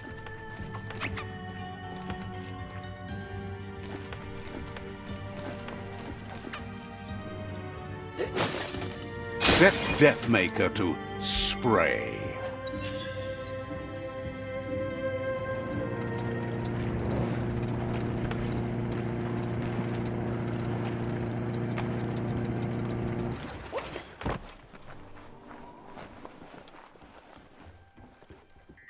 Usa. Saruya. Bauta Sarietundo Kwana. That's enough quacks to sustain the Googlide flipper with infinite ammunition. Goop says he was there when the Porky Puff took Out-of-Date's leg, so this World Eater has made it personal.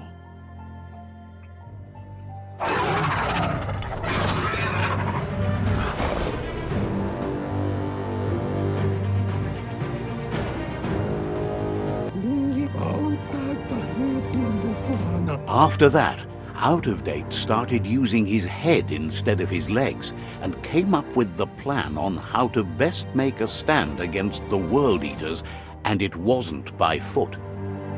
That's how he got tasked with rebuilding the Googlide.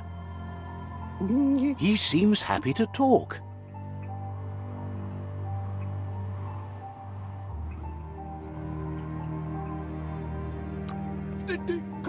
Thinks you got your good nature from your father because he spent so much time with you.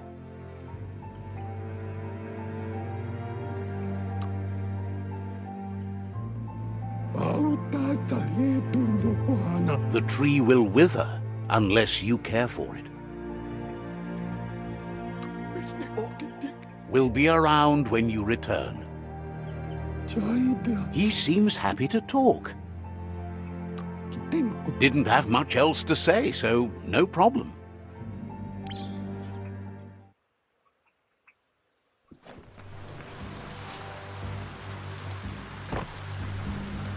This is a quarrel spot.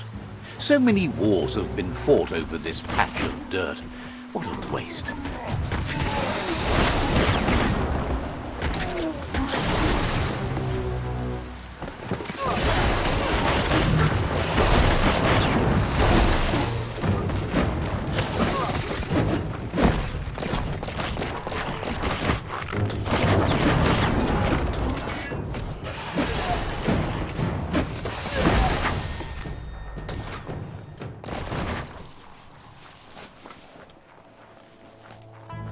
It's a rare sight. Treasure it.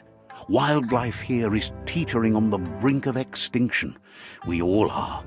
The meat-eater again. Nothing seems to satiate his hunger. The gnat is done for unless you intervene.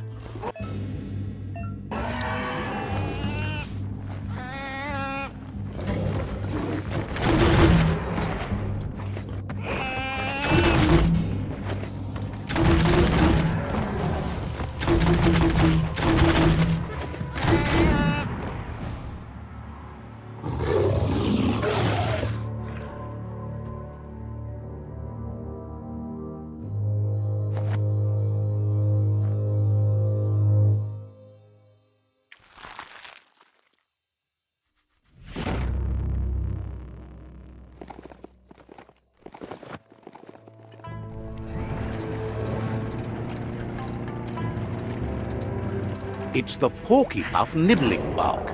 It took quite a liking to the crunchy stuff after munching down Out-of-Date's leg.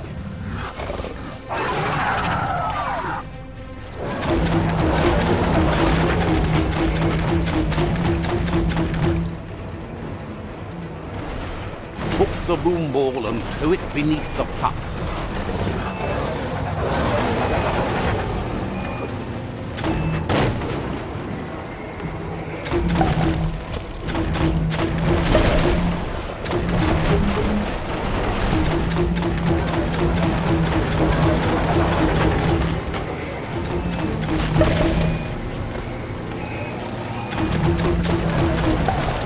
Can you feel it? It's the brisk wind of change. Don't let this opportunity slide.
He thanks you for dealing with another World Eater. You're halfway there.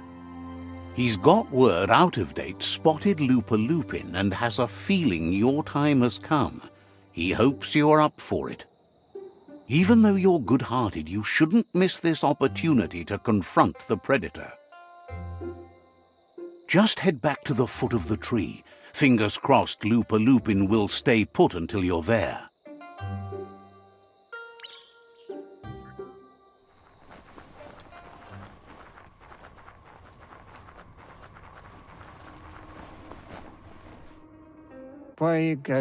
Out of Date says the time has come for you to reconcile with your past. Lupin is still staying in the camp where he was brought up. He hopes you'll find the answers you are looking for there. Even though darkness is a part of your nature, he suggests you try to keep your cool, as the best fighter is never angry. He'll point you in the right direction, but the rest is up to you. This part of the journey is one you'll have to do on your own. Lupin's camp has always been there, hidden deep inside the mountains.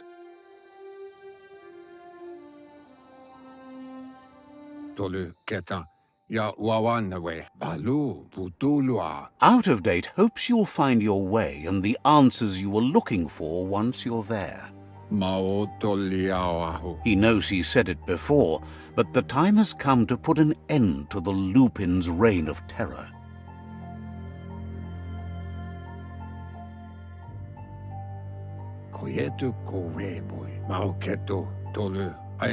You should get over there. Come face to face with destiny.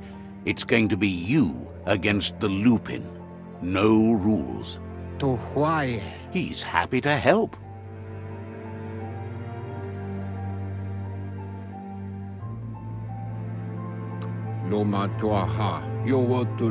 Thinks if you need Wiz, you should look for the Surge Surf factory. He's usually there. Says you'll see each other later. He guesses you're back for more.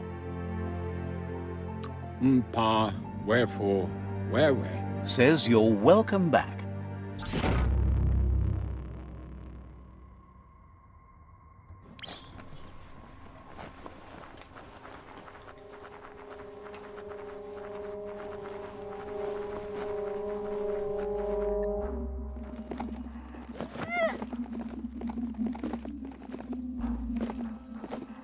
Got a good grip on that beastie? Excellent.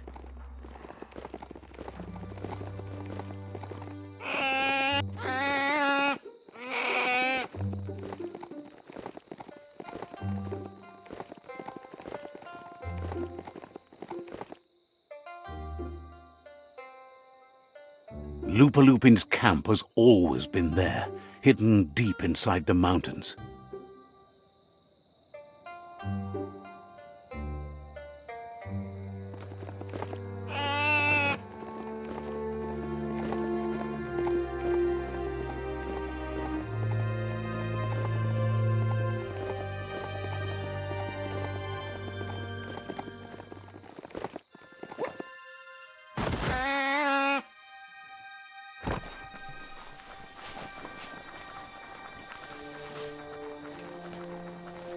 Tread carefully here.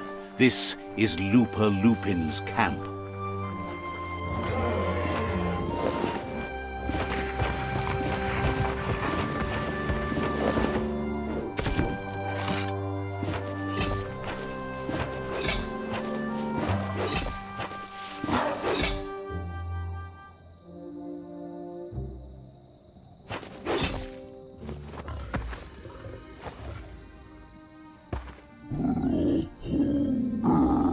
Lupin says he's been looking forward to this moment. He wanted you to come here and see for yourself where it all started. He was so little when your mother and kin came here to put an end to his mother just because she was different, a hunter. That night, the hunter became the hunted, trapped with nowhere to run. He says your mother showed no mercy, only vengeance. He can see that you're not like your mother. There's something different about you. Maybe you would have made a better decision than she did, and let them be. They orphaned him, left him alone, an outcast and a freak. Lupa Lupin says he's been reliving the moment every night since then.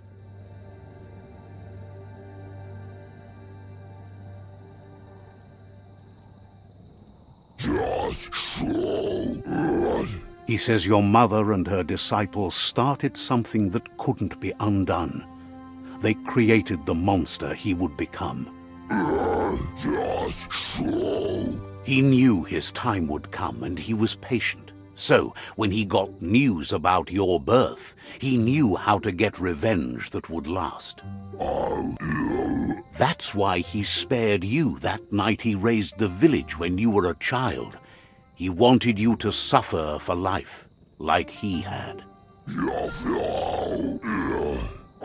He marked you for life, so he'd recognize you when you met again, and you'd eventually remember where you came from. His hunger grew insatiable over the years to come. He tried, but being vegetarian wasn't in his nature, and he couldn't go hungry. But he's never taken a life for the sake of appetite. It's always been about survival, and that our true self is being who we are. A deep look into nature will make you understand everything better, and that natural selection eliminates, and the strongest survive. Fate is for those too weak to determine their own destiny, and now the time has come for you to accept yours.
Itchy trigger finger.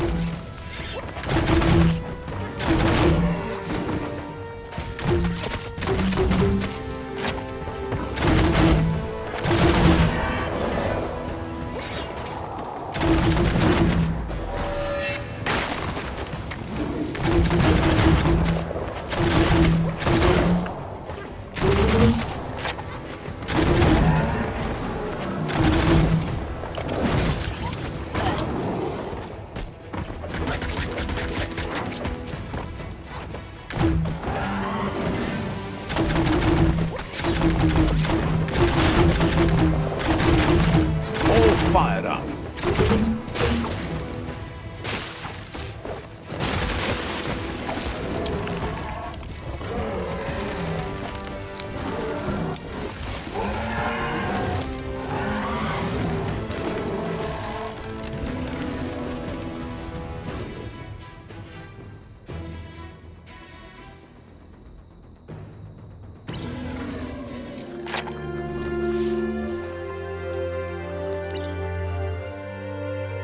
Heroes inspire in a way nothing else can.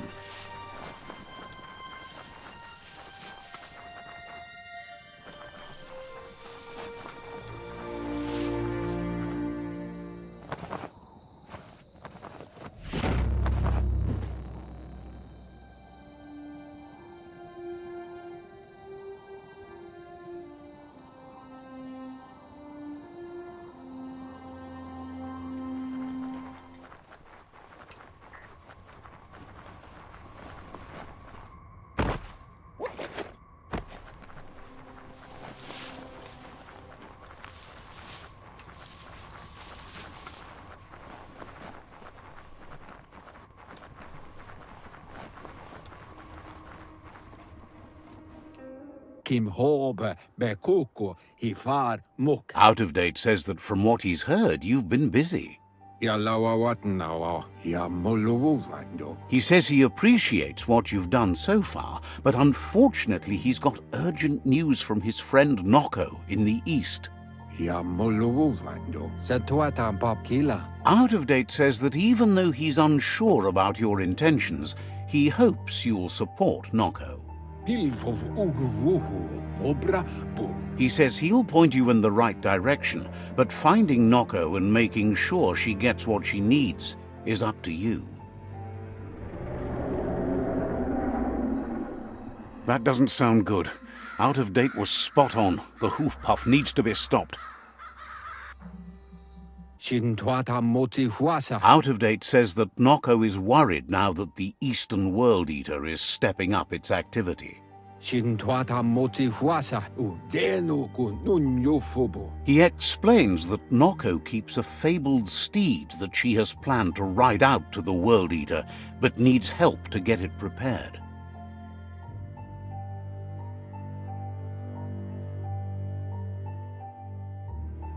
Mauya. Out of Date suggests that you should head east as fast as possible and see what you can do to help. Ayamuaya. He's happy to help. Muk Bebuk. Says you should take it easy.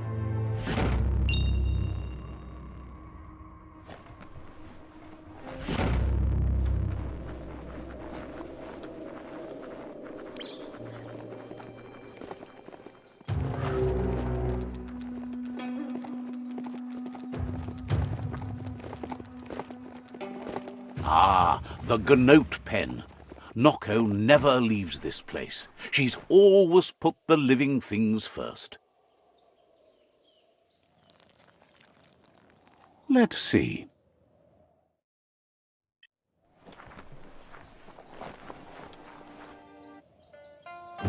Puri kumbala muma.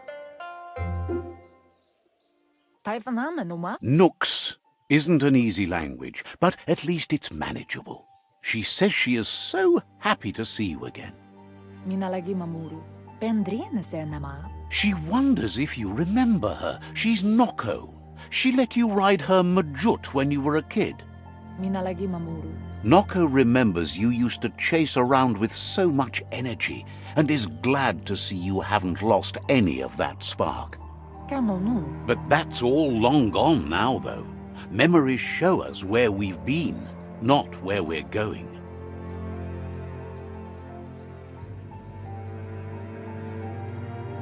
Sana yode. Dropalo. Is sure they'll come back on their own once you stop forcing them. Hopefully not to haunt you, though. You've suffered enough already. Andro? Tukonda. Noko remembers those days too, but she never lets herself wallow in them, no matter how tempting that can be.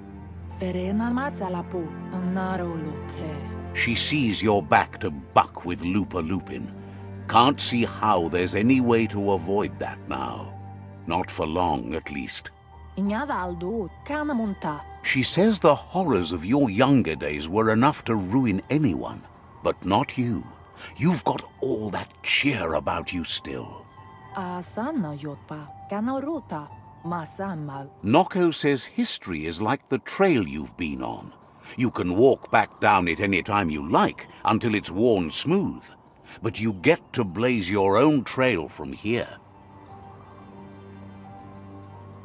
Ritsentene. Then you are stronger than her. She can't help wanting Looper Lupin to pay for what he did to her Gnotes, despite the fact it's against her nature. There's a bright day coming!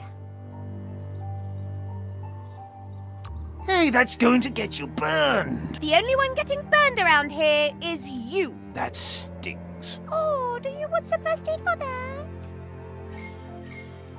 Anora Kapapom, Masamal. Asks how many paths you've wandered in the world, and if you ever wonder about what might have changed if you'd taken different ones. Domale Tuk. Ritsentene. Ariaroche Nui Mumera. The choices can be overwhelming, but you have to choose, or you just stay where you are. And what kind of choice is that? Beri, Andro. So happy the world is going to live, would have been crushed to see all the Gnotes die with it. Andro, Beri. Likes that you stood up for the world and spurred your way toward helping it out. Asadurutu. Glad you saw the light with the myriad. They always bring a sparkliness to any day, and sometimes the nights do. Monibasa, Amun. They're just so shiny, makes her smile to think about them. Asadurutu. But let's not speak of that now. Asilnatu. She has an idea where the Majut might have gone, as there's no other place it likes as much as its own corner of the open wild. She's even named it the Majut Meadow. Kala, Vaseno Kasaman Varut. Pala. The Majut will recognize the scent you've attracted while being here, so it'll probably trust you enough to follow you.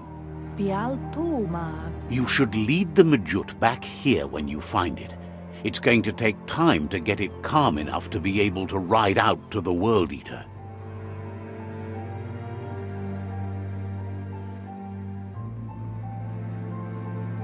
Pialtuma. Domale Tuk. She's sad that something as wild as the hoof puff can't be tamed, but has to come to terms with the fact that you need to stop it.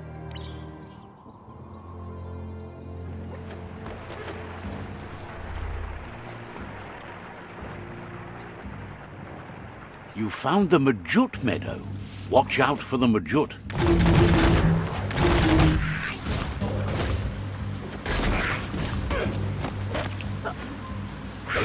Festering!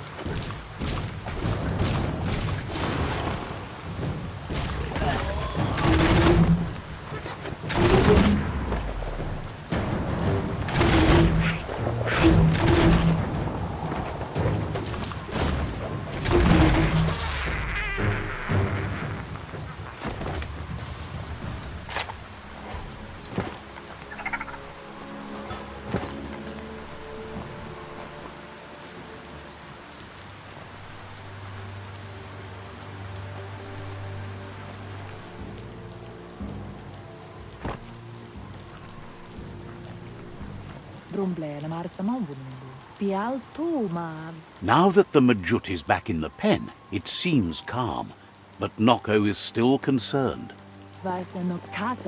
She says the Majut is still anxious, but fortunately she knows just the thing it needs to calm down.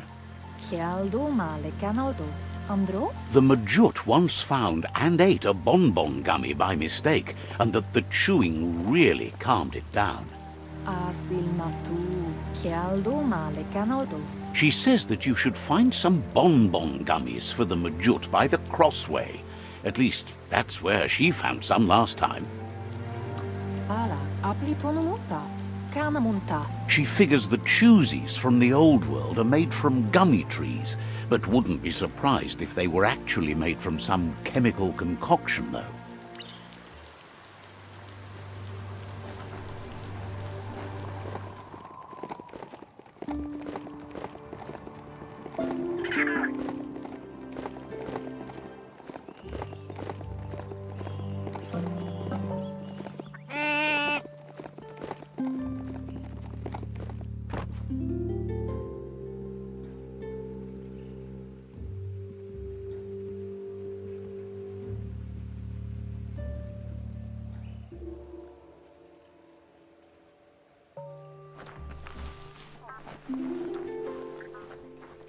That's a pling-plong booth from the bygone, back when you needed to cable words via buzzwire instead of airwaving them.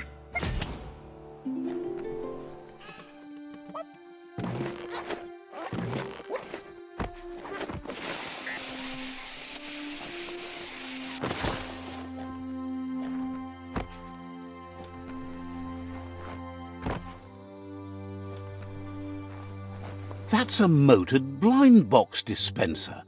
These auto markets were quite popular in the long gone for those who had coin left for fun. Cranks like these usually need to be wound to operate the dispenser. Just a few moves left. Make them count.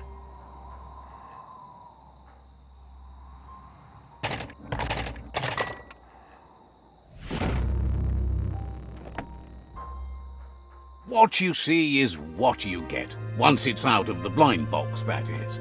You shouldn't be surprised if you stumble on more. Flick the switches in order to greenlight the current and activate the electrons in the panel.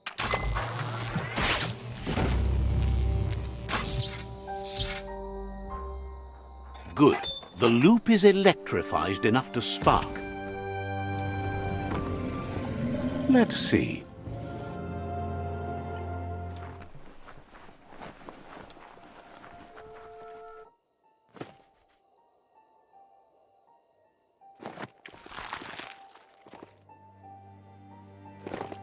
With its attention diverted to the chewy bonbon gummy, the Majut calms down.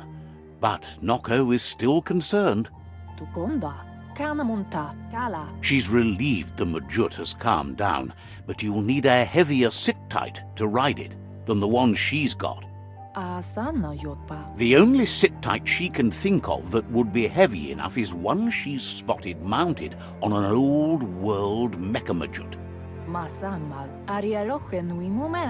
If she remembers correctly, she spotted it at the Smilo Shopperia while scavenging for treats for the gnotes. That's not... Seems the old world had plenty to offer, and all in one place for those obsessed with material things. Almost too much, if you ask her.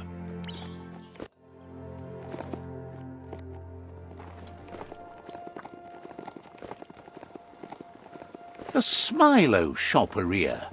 Guess shopping here put a smile on your face.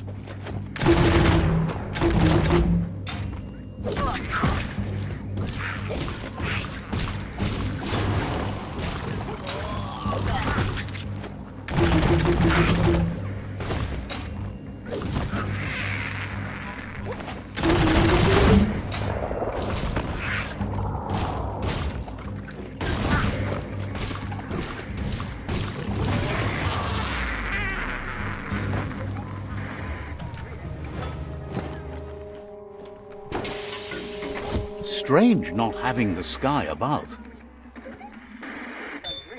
Now hold on, sit tight. Isn't that the Mecha-Majut over there?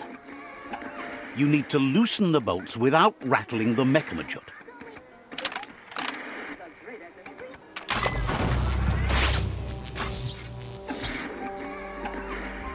That's it. The sit-tight is loose. Time to stop horsing around and get the sit-tight back to Noko.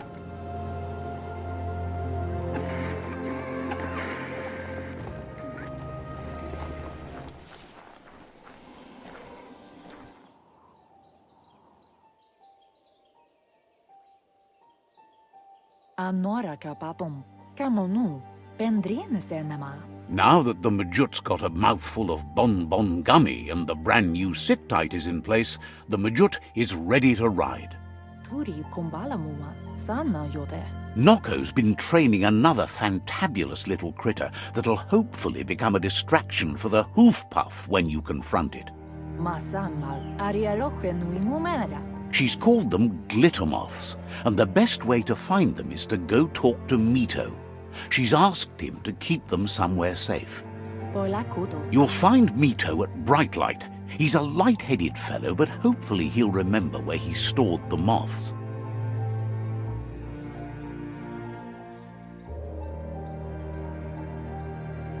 Urasa durut. He's been able to literally shed some light in the darkness for her over the years, but also because of his cheerful manner.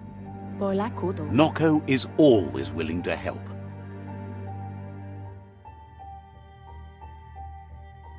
Aplitonumuta. Says talking to you was interesting.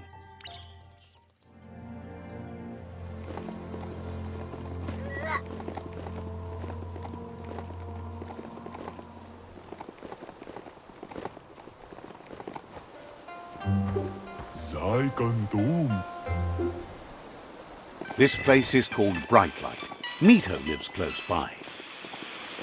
Let's get that mount moving while the getting is good. Let's see.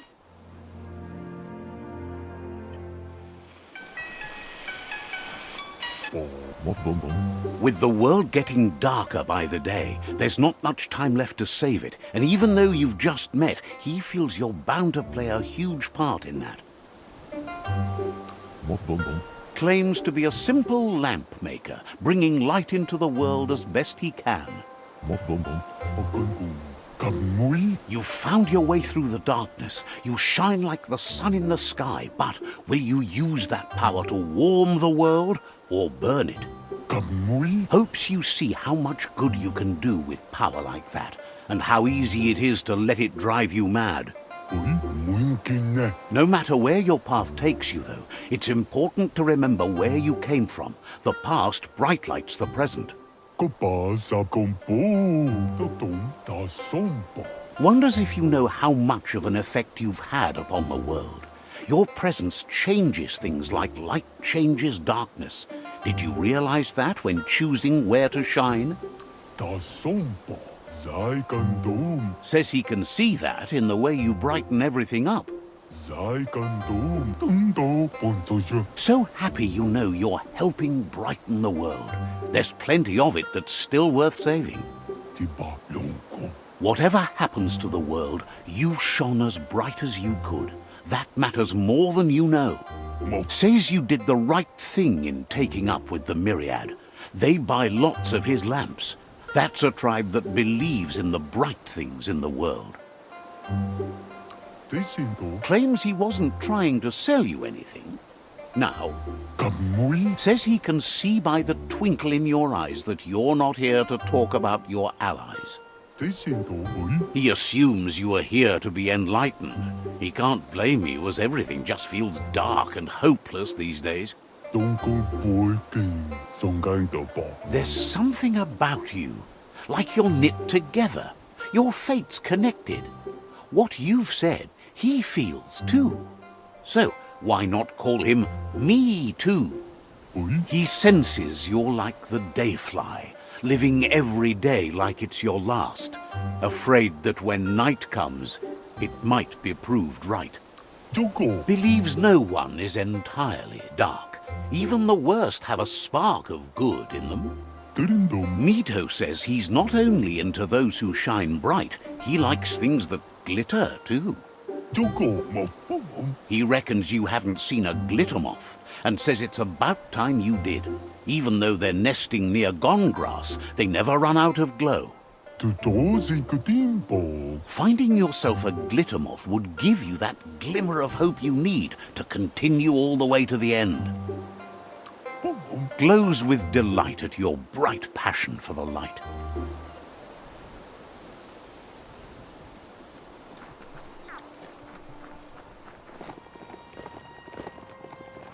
They used to call this a thoroughfare. Look at all those old homes. You can make something from that.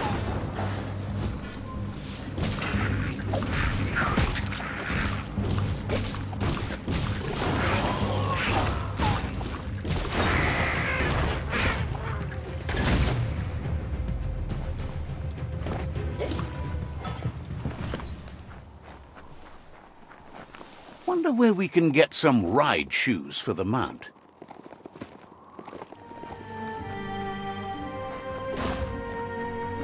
If a story is about you, care for it.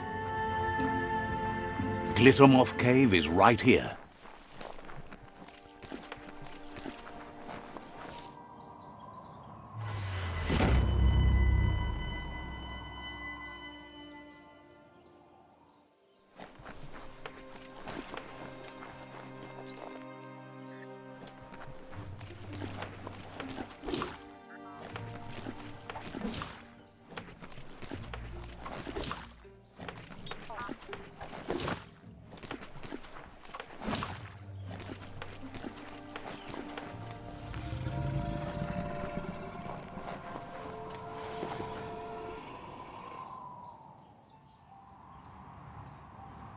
Inadabsunka, That's enough glittermoths to make her plan work.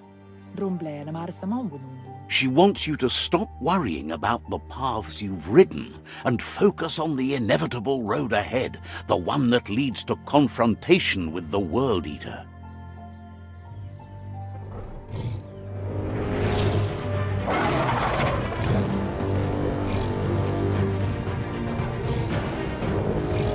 Asana jotapere, The hoof puff is evidence of the duality of evolution, utterly beautiful and grotesque at the same time. kanamunta, She means that the hoof puff has had more time to eat at the root as it's been isolated in the Knoopstonies mountains. monibasa, taifanananuma, So, based on that alone, she reckons it has suffered as much damage as the northwest root that's hidden beneath the surf. asilnatu, It reminds her of the gnotes and, like them, it's hoofed. They're just a lot bigger.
That sealed the fate of the third World Eater. Just one more to go. Out of Date asked to see you again to congratulate you and let you in on the final phases of his plan. This is your chance to get his priorities aligned with yours. Do right by your tribe and the world at large. Just head back to the Ark. He seemed eager to see you again.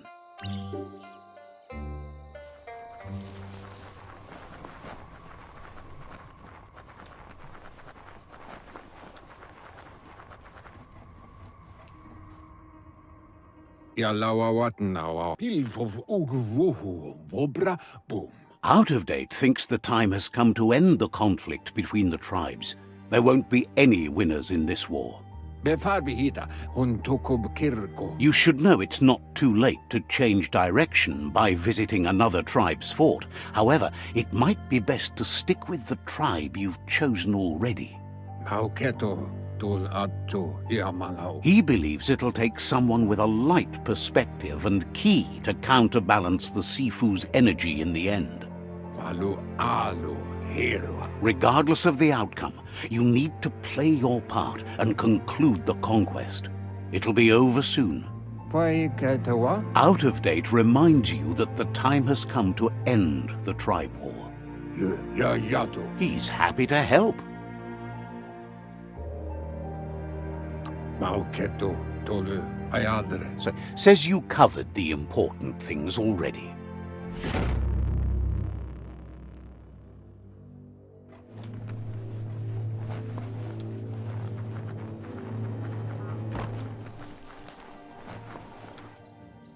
Asil natu. She wonders if the rumors she's heard about you finding the Ark are true. Asana yotpa. She's thrilled you found one. There's nothing you can't do. Beri vaseno kasaman varut. Pial tu ma. With the world recovering, the Ark would be a wonderful way to see it. So much faster than even her favorite Gnotes. Pendrine senema. Loves that you did your best to help the world rather than hurt it. You could have used much more of that, even before you returned. Pial tu ma. Any idea who might be joining you on your Arky journeys? So, what we have here is an opportunity to help your next. There's a seat open on the Ark should you want to offer it as a gesture of appreciation. Why? You don't need anyone else but yourself and me, of course, but I'm a part of you, so that doesn't count. If you want to go quickly, go alone. If you want to go further, go together. The only one we'd want to get away quickly from here is darkness. But you know you can't go on without me. Even if I'm bad company, I complete you. I think we can finally agree on something. It is better to be alone than in bad company. But best of all is being good company yourself. Kanoruta. Feels deeply honored that you'd want her to come with you. An Ark is no Gnote, but she can't pass this up. She's coming aboard. Kialdo male kanoto. Noko knows she's known for saying things over again. Anora kapapom. Says goodbye to you.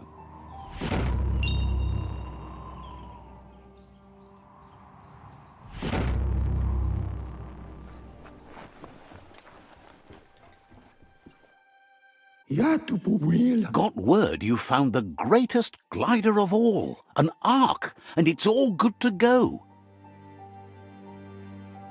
Can't imagine how that would feel, to zoom so fast. Funny that you found an Ark when you don't need to go anywhere in it. The world's still going to be here. Proud of you for thinking about helping before escaping, either way. Wonders if there are any open seats left in that fancy Ark glider of yours. So, what we have here is an opportunity to help your next. There's a seat open on the Ark should you want to offer it as a gesture. Why? You don't need anyone else but yourself and me, of course, but I'm a part of you, so that doesn't count. If you want to go quickly, go alone. If you want to go further, go together. The only one we'd want to get away quickly from here is darkness. But you know you can't go on without me. Even if I'm bad company, I complete you. I think we can finally agree on something. It is better to be alone than in bad company. But best of all is being good company yourself. Feels thrilled to snag a seat in your ark. Can't wait to glide through the skies. Goop knows he's repeating himself, but can't help talking to you. Wouldn't be surprised if you met again.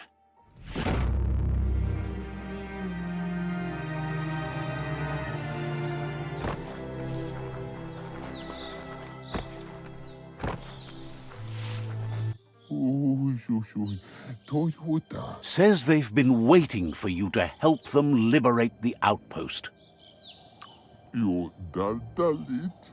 Wojciechon plastiwo. Just keep going while you can and don't stop until all outposts are under your control.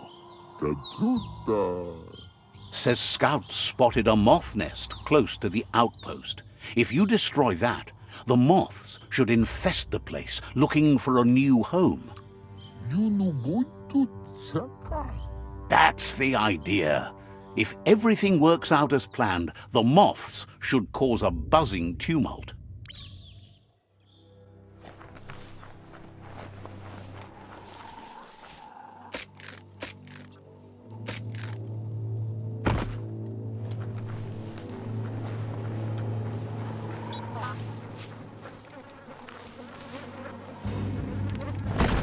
Just get to it and destroy it.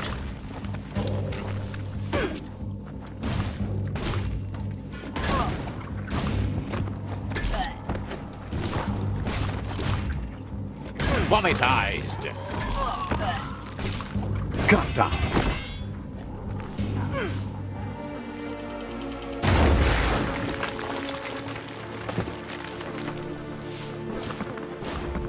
Nice work. No more moth's nest. There go the moths toward the outpost. They're good and mad. The outpost belongs to your tribe now.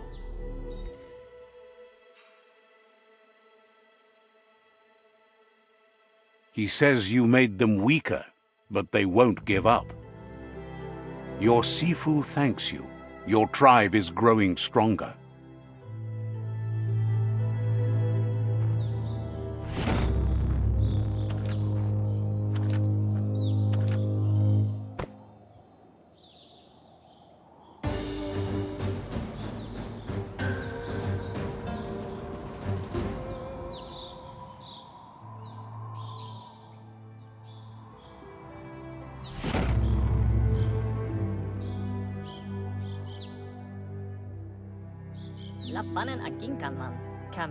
He says you did a great job capturing the rival's second outpost. You've earned the privilege of wearing the tribe's colors. Believes you'll make them all proud, too.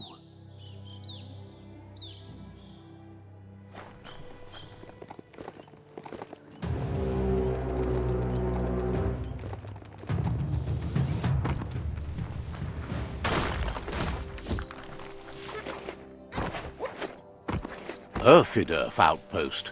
The Jagni tribe claimed this forever.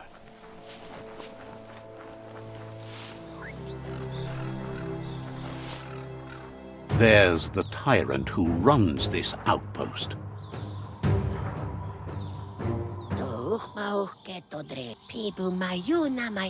He didn't expect his tribe to lose, as they're the ones that are ruthless. But now that you're working with their rival, he can see why. To fight for what you stand for isn't a fight he'll give up. It's a fight to the end. It's their last line of defense. Once their guardian falls, they'll surrender.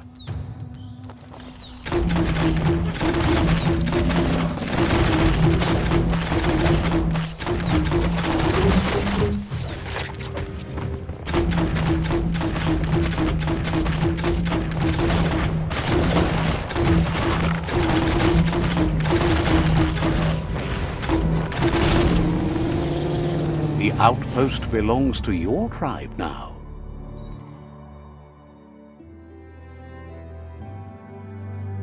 He says you made them weaker, but they won't give up. Your Sifu thanks you. Your tribe is growing stronger.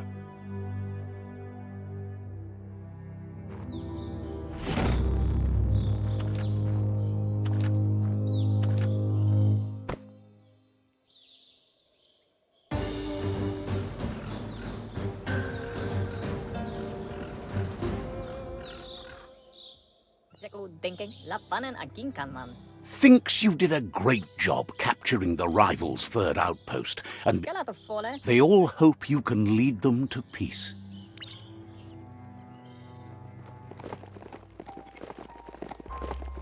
That's the Jagni tribe's fort. Their friendship can be a blessing or a curse. It's up to you. You're either a part of their solution to the tribe war, or part of the problem. They've been waiting for you.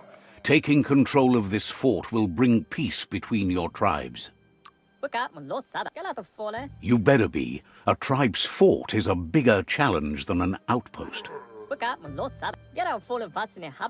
They've positioned a storm tower near the fort that you'll use to get over the wall. However, you need to prop up its wheelhouse first to stabilize the situation. Says you don't have to knock to get inside.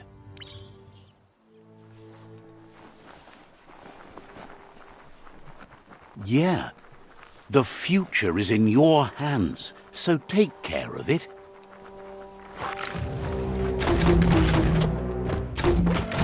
Great shot.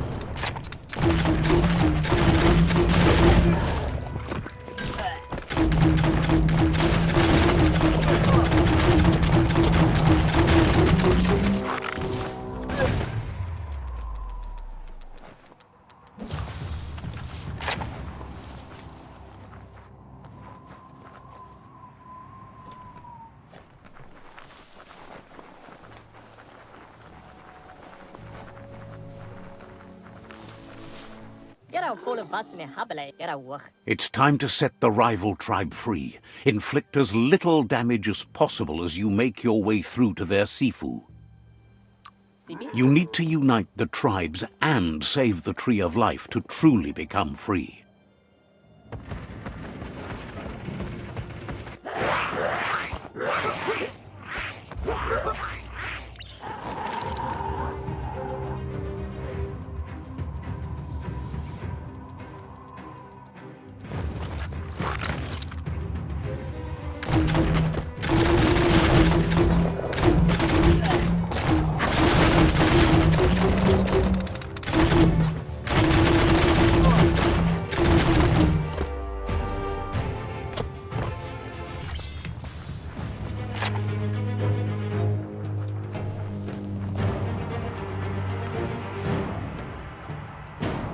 That's a fire starter. The dry grass looks like it would ignite easily. You just need to create a spark to light a fire. It burns brighter than the light.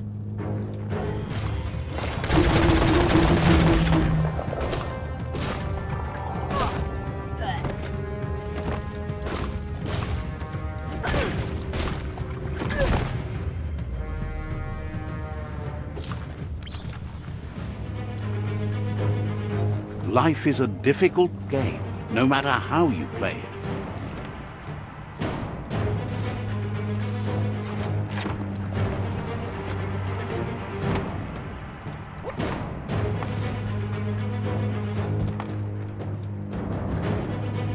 That's a pyro sizzler right there.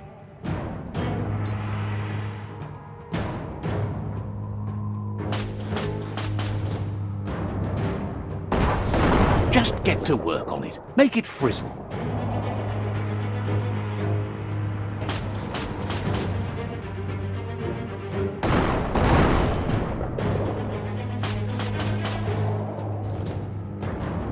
Nice crackle.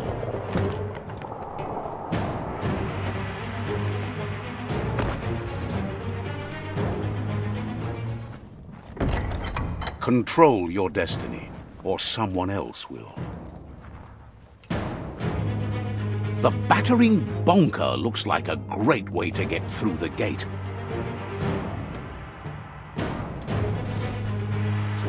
Bet you just need to knock and it'll open up.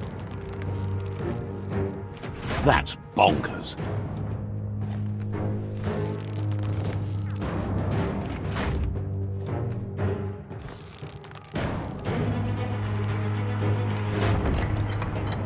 The Jagni tribe wants to become omnipresent and, most importantly, feared. They want to vanquish the tribes as the only way they can guarantee peace is through supremacy. He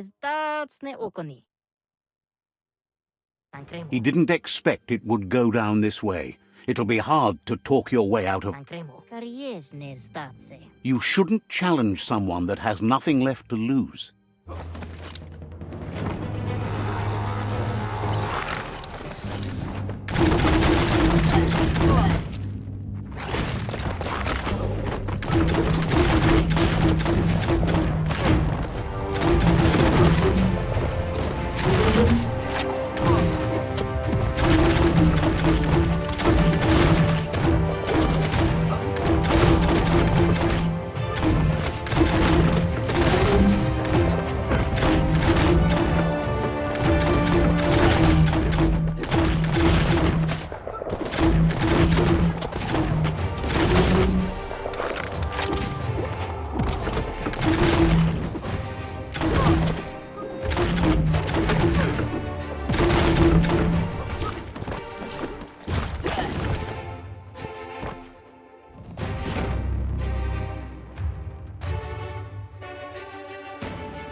The rival Sifu is defeated, and the destiny of their tribe is in your hands. You are free to choose their fate, but not free from the consequences of your choice. He'll leave it up to you to decide the fate of the rival Sifu, but suggests you be merciful. Do good, and good will follow you. Thinks it's a good gesture to offer support to others when you can see that they need it. And with that, you're spinning your own fate, good or bad, never to be undone. Side by side they'll stand until order and stability is reinstituted. He wants you to focus. These are the new rival outposts your tribe needs to take control of.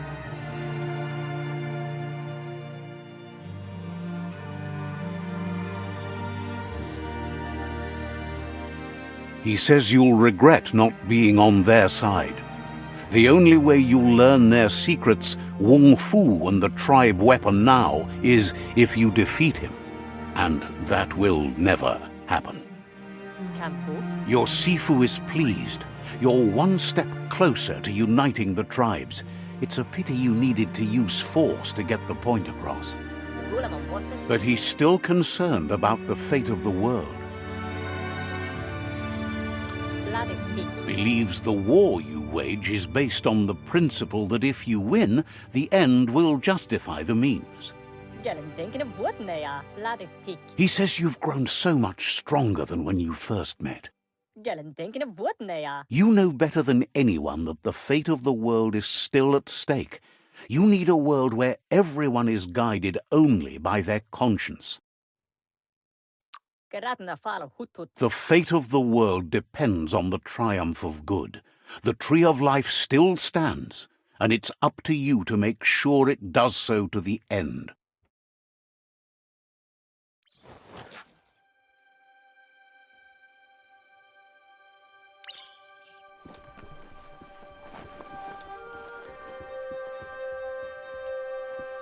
It's the Jagni staff.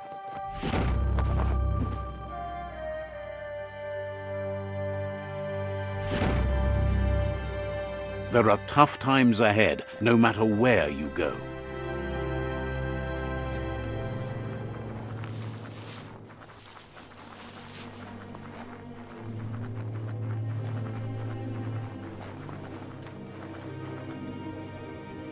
The what? Out of date reminds you that the time has come to end the tribe war. To why? He's happy to help. Kutuvun poputue. Says you're welcome back.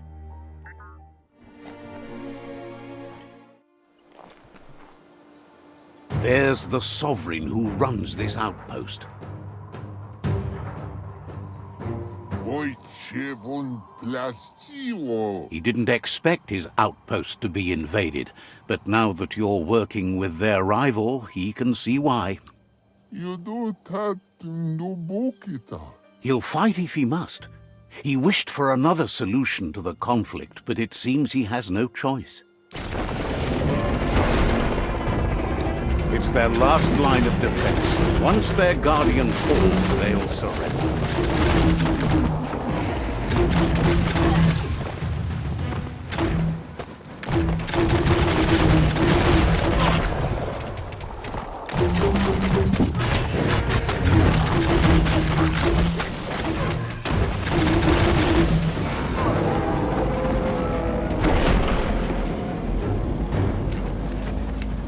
The outpost belongs to your tribe now.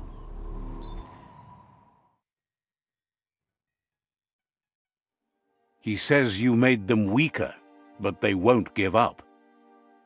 Your Sifu thanks you. Your tribe is growing stronger.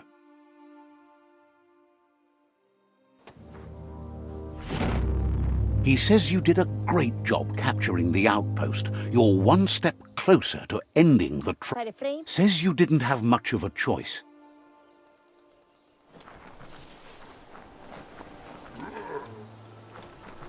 The Dasak Litzuzao. Says it's time to set the outpost free. Inflict as little damage as possible as you make your way through to the rival captain. If you can, you should try to convince the captain to give up the outpost and join your cause.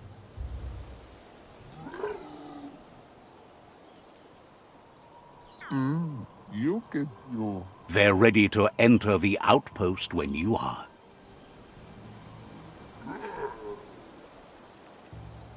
That's all, Molaha. Every step you take towards your end goal will bring you closer to a better world.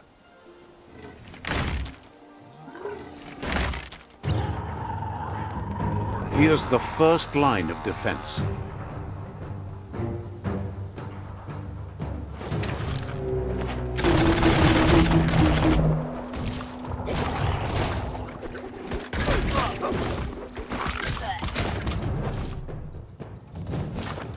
That's a bomb lobber.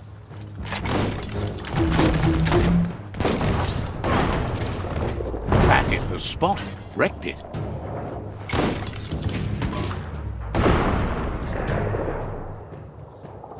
A barrel shoot. Smack it to get a barrel out of it, then hit it toward the gate and blast it.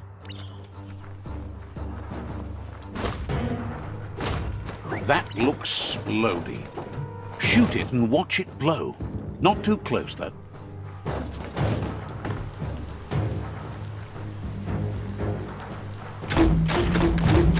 Kaboom! You're in. Keep going.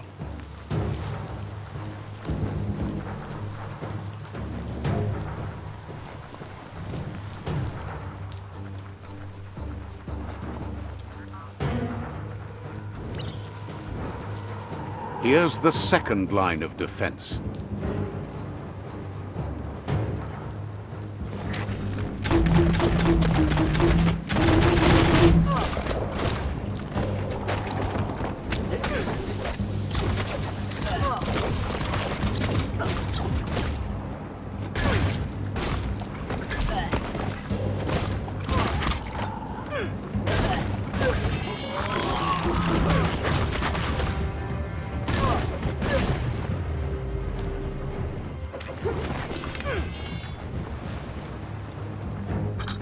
It's smoldering already.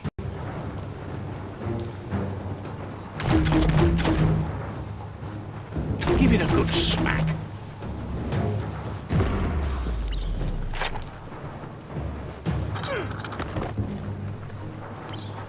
Give it a good smack.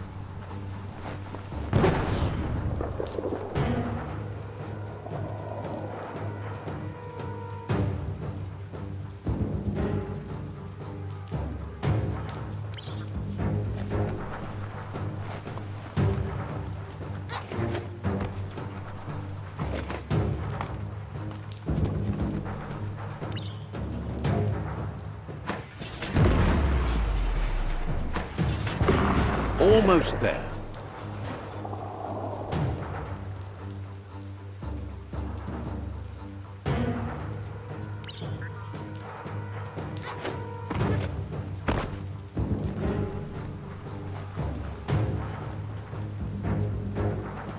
The outpost belongs to your tribe now.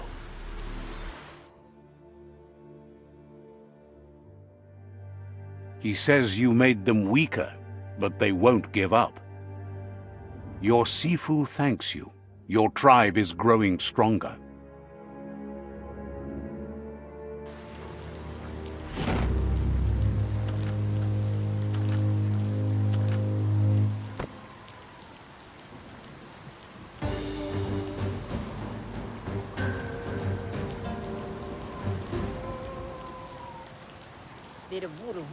He says you did a great job capturing the outpost. You're one step closer to ending the tribe war. Says you're in good company there.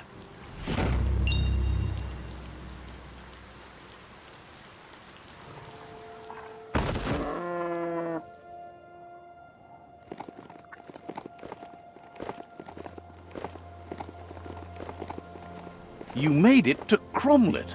Pretty sure they have a thingamajig broker here.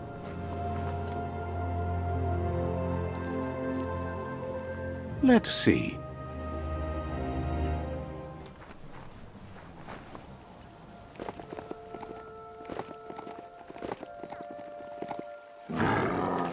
No time to graze, let's go.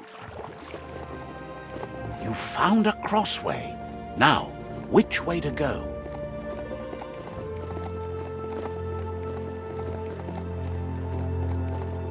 The Quirk-Quarp outpost. The Netra tribe first beat this into shape. That's all, Monaha. Says they've been waiting for you to help them liberate the outpost. Dalitot, nam tau tau se plan. Just keep going while you can and don't stop until all outposts are under your control. Tu lita utubol. There is a high boom team ready to help with taking over that outpost, but it seems their arc shooter is busted. Seems happy to hear the arc shooter will be dropping high booms down on the outpost quick-like. Squish it!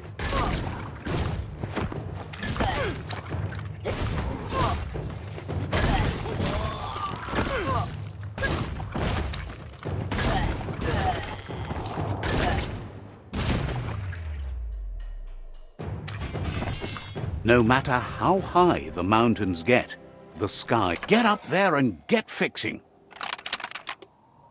Just a few moves left. Make them count.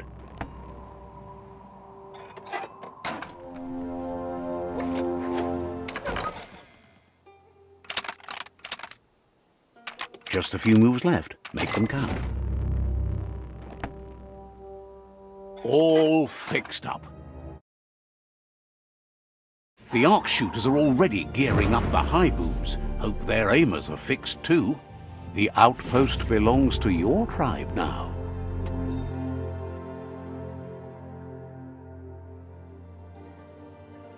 He says you made them weaker, but they won't give up. Your Sifu thanks you. Your tribe is growing stronger.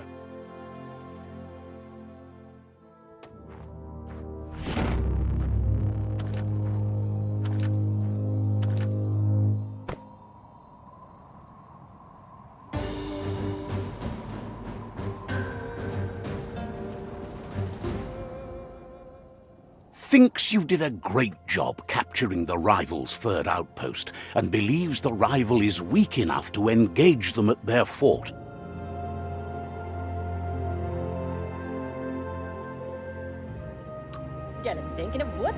They all hope you can lead them to peace.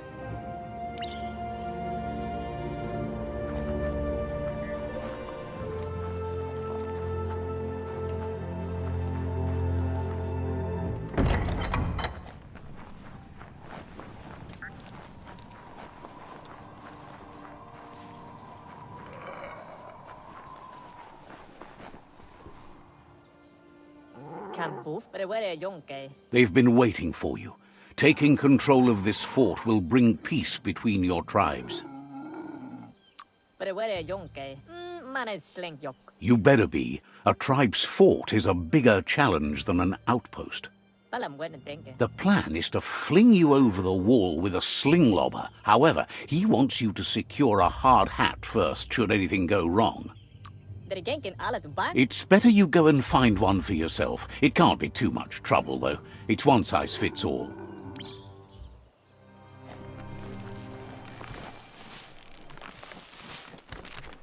Seems the keys need to be in sequence to make the ring-dinger work. Just a few moves left. Make them count. Sometimes no message is a message.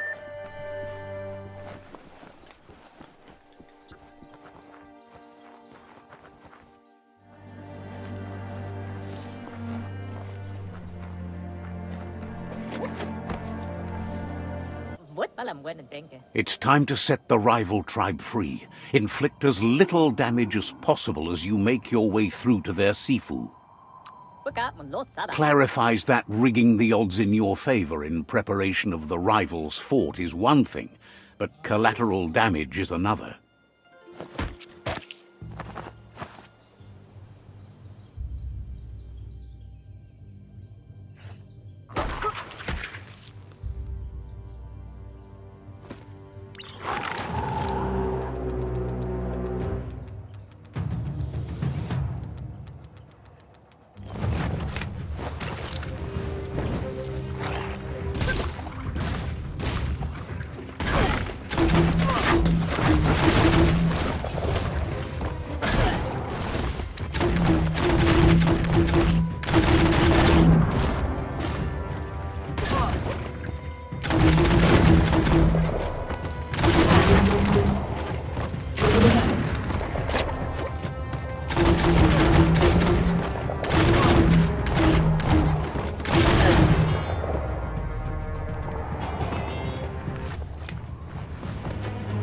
The battering bonker looks like a great way to get through the gate.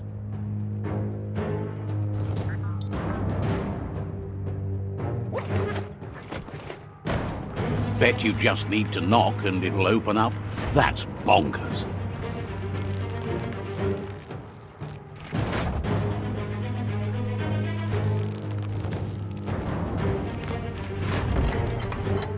The Netra tribe values liberty and is striving to protect freedom. They want to continue with each tribe being responsible for their own and believe that uniting the tribes is the only way you can survive. He was hoping it wouldn't end this way. There's no reason to fight instead of uniting. It would be fighting over nothing.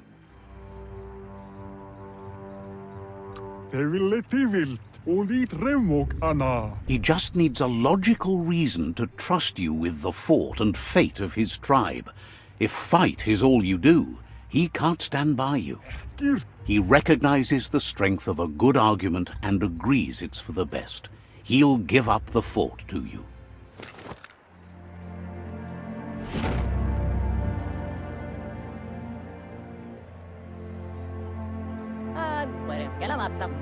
The rival Sifu is defeated, and the destiny of their tribe is in your hands. You are free to choose their fate, but not free from the consequences of your choice. He'll leave it up to you to decide the fate of the rival Sifu, but suggests you be merciful. Thinks it's a good gesture to offer support to others when you can see that they need it. And with that, you're spinning your own fate, good or bad, never to be undone. Side by side they'll stand until order and stability is reinstituted. He's gotten news that the other tribes have realized there are no winners in this war. There's no purpose in antagonism. All three of them believe your tribe has grown strong enough to unite them. It's clear your efforts have been successful. There's light at the end of the tunnel. The tribes are tired of war and will remember the one who brought them peace, whether you decide it'll be now or later. So, do you want to end the war now or continue the crusade?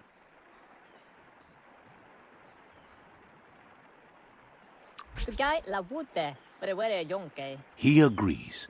Better save your energy for something meaningful.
Loma utulu ba yowo. Out of Date says there'll be consequences of the war, but there are more pressing matters at hand.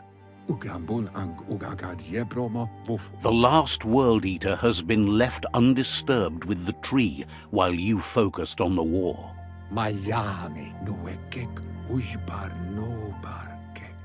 He thought someone with your light perspective and key would have had different priorities and faced the World Eaters before resolving the tribe war. Befarbihita huntukub kirko apamofubak. Regardless, Out of Date is grateful the tribe war is over. Koyetu koreboy. Out of Date understands the road has been rough, but you already know what's left to end this journey, and it'll be tough. Koyetu koreboy. Tuloya uto lula. You're the only one that's strong enough to face the last World Eater. Umbobo tubuko. The future depends on someone with a light perspective to give the world a chance to survive. Only time will tell what the future holds, and if it will bring a lasting peace for those that make it to the end. Out of Date says the word about what you've done so far is spreading. The tribes haven't lost hope yet. He appreciates what you've done so far, but unfortunately he's had urgent news from his friend Wiz in the northwest. He's unsure about your intentions, but hopes you'll support Wiz. He says he'll point you in the right direction, but finding Wiz and making sure he gets what he needs is up to you. That doesn't sound good. Out of Date's hunch is real. The Merc Puff is up next.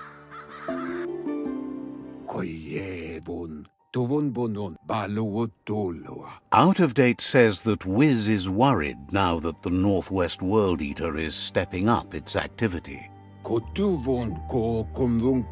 He explains that Wiz is working on an undersurf vessel in order to get to the World Eater, but needs help to get it done.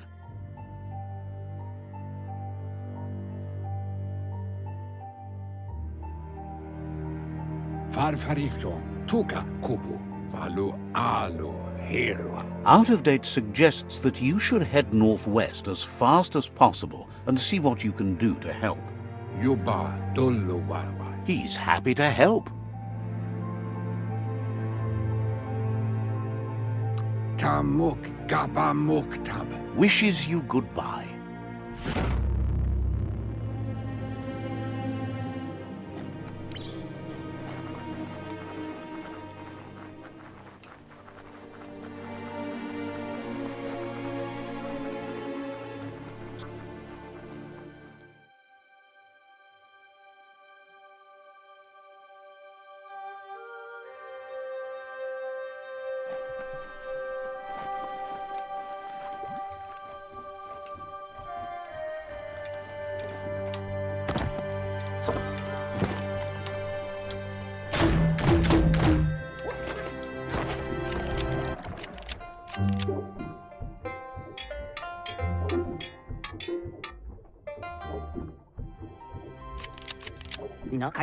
Wuz isn't easy on the tongue, but I think he says he's happy to see a friendly face. Not too many of those around these days. Says it's good to see you again. He's Wiz. You might remember him from the old days when he let you try his octopod? Wiz remembers you were such a cheery kid, and he's glad to see that light hasn't faded from you, despite the years. But Wiz understands it was a long time ago, and memories get murkier the deeper you go, but says it helps to have friends with you to plumb those depths. They've been here for you since you were a kidling, but when you left, you also chose to distance yourself from everyone that cared for you. Wiz says our memory keeps things for us, preserves them until we are ready to face them again. He knows you've returned to face Lupa Lupin, and that confrontation is as inevitable as the tides. He's not surprised that the loss of your family could plunge you into the depths forever, but you've always been able to rise like a bubble to the surface, no matter what. He knows that though the tides of history may push you in one direction, you can always lay your own course.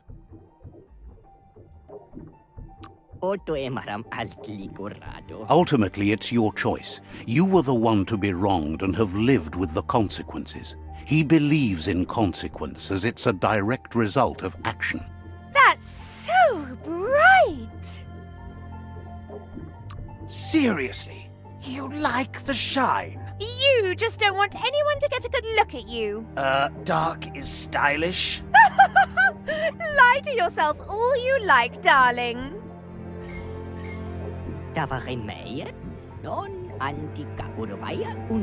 Asks if you ever think about freedom and whether any of us really has it. Did you make the decisions that brought you here, or are you just a pawn of fate?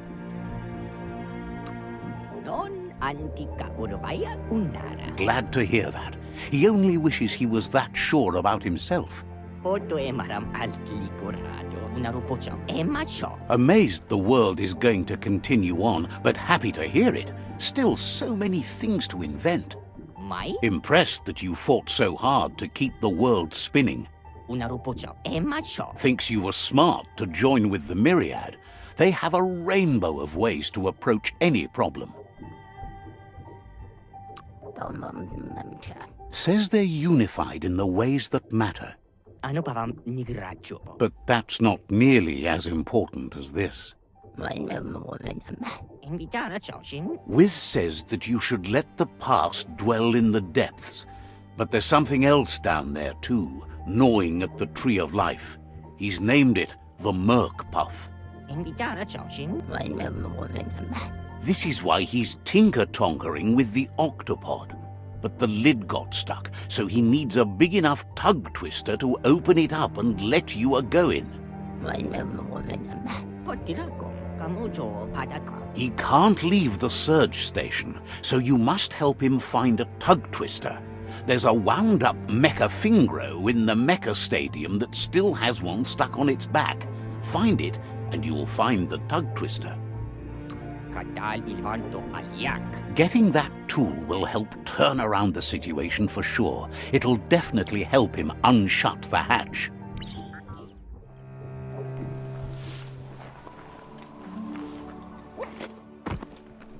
Enjoy the darkness while it lasts. Nothing simple. It's locked. Lockety-locked.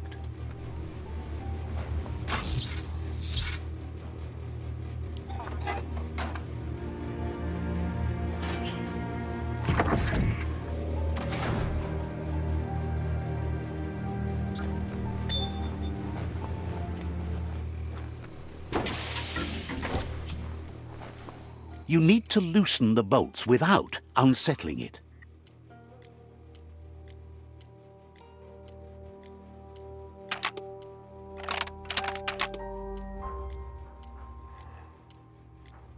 Just a few moves left. Make them count.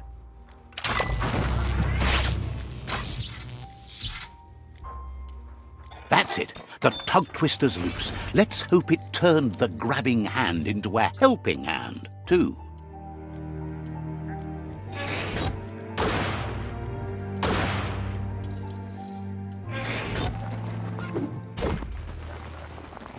A pause place. Probably cleaned out, but you never know.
He believed the tug twister would do the trick, but now realizes brute force won't do the trick.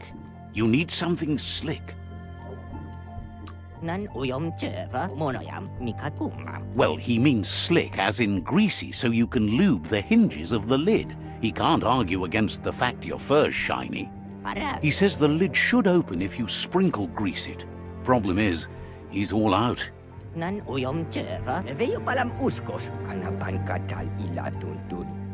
He knows his old friend Choo-Choo always keeps his grease sprinklers well filled. He should have an extra that you can borrow. He stresses that you should come back as soon as you've retrieved the grease sprinkler. The Merc Puff is crunching bark by the minute.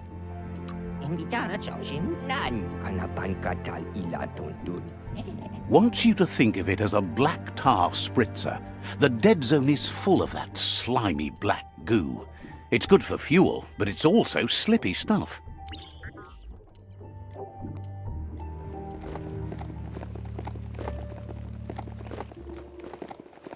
You've reached the end of the line. Bet you can find Choo-Choo here.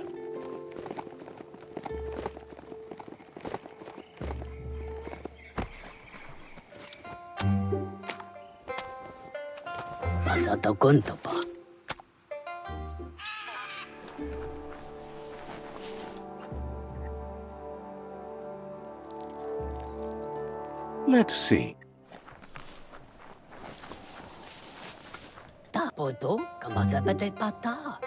Choo-Choo knew you would make it to him one day.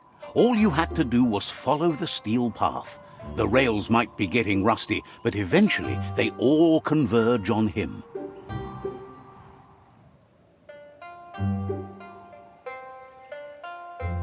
Choo-Choo claims rails are like rules. If you follow them the way you're supposed to, everything good in life can roll your way. Says you followed the rails to where you need to be, but tracks have switches in them too. The question is then, will you keep on the same track or look for a way to hit that switch? You seem like you're on the right track already. He just hopes you don't get sidetracked onto a darker path. Whichever way you go, he wants you to know that the rails never steer you wrong. Stick to them and they always bring you right to where you're meant to be.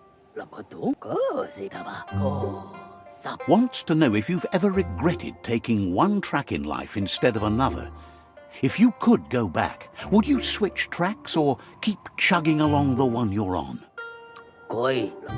Likes your sureness, the way you keep at it like a chug-chug with no way to reverse.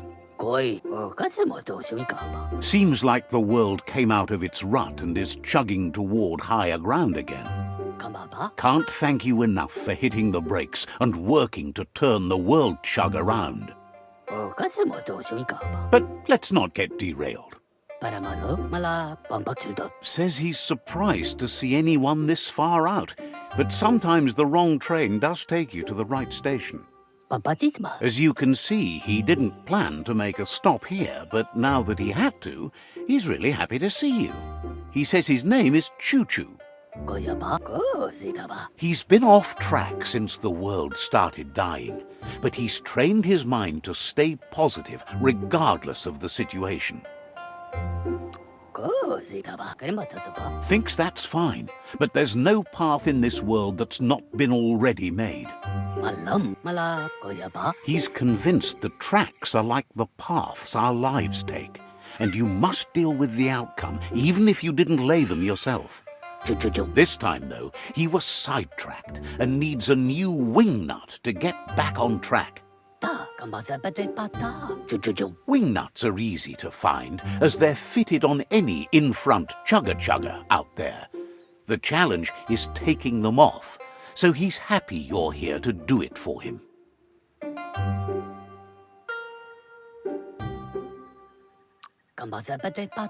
Says he knew you would, like he knows the way the rails run.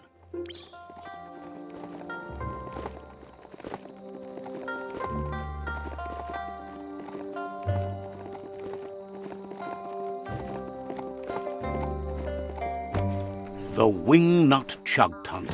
It goes on forever.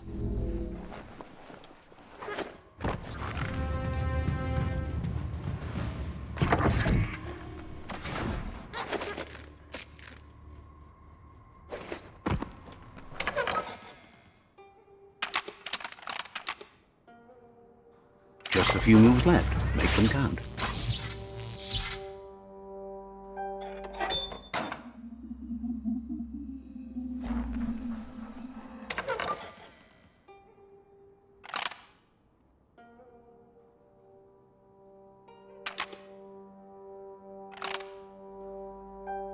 Just a few moves left. Make them count.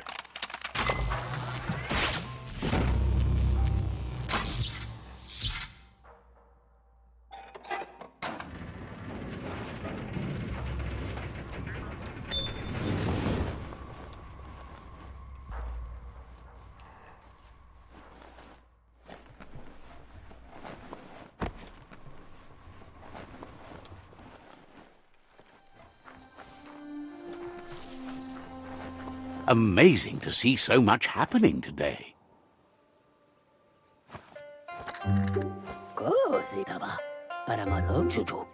Choo Choo says he knew you'd come through. If someone makes a stop at your station, it's for a good reason, but he understands no one gets their tracks greased for free. He'd be happy to part with his spare grease sprinkler, as he believes it's a great fit for any of your business that needs to be unstuck. He keeps it safe in a box on the handcart, in case of emergency.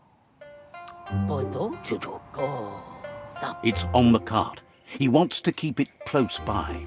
In general, you won't have much time to act in case of an emergency. Choo Choo says you should help yourself to the grease sprinkler. It's a versatile tool from the bygone, a last of its kind, so don't let it go to waste. He's convinced you'll put it to good use, as there are lots of stuckies out there that need greasing to open. Seems glad you think so. You're on the right rail. Choo Choo says he can't wait to get out of this place. Understands completely.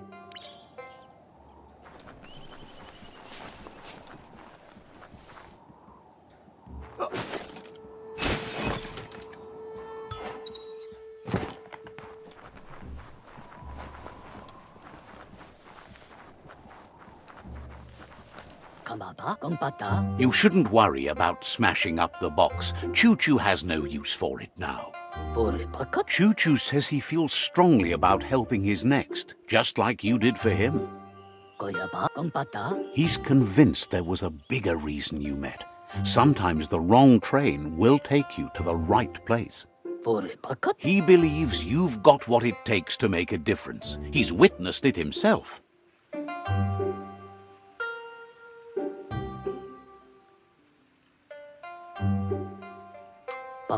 Says fate is like the rails. They lead in certain ways, and you can only fight that for so long if you want to get anywhere. Choo Choo's thrilled you found the Ark. Just imagine how much faster than a chug that thing must be, and no rails needed.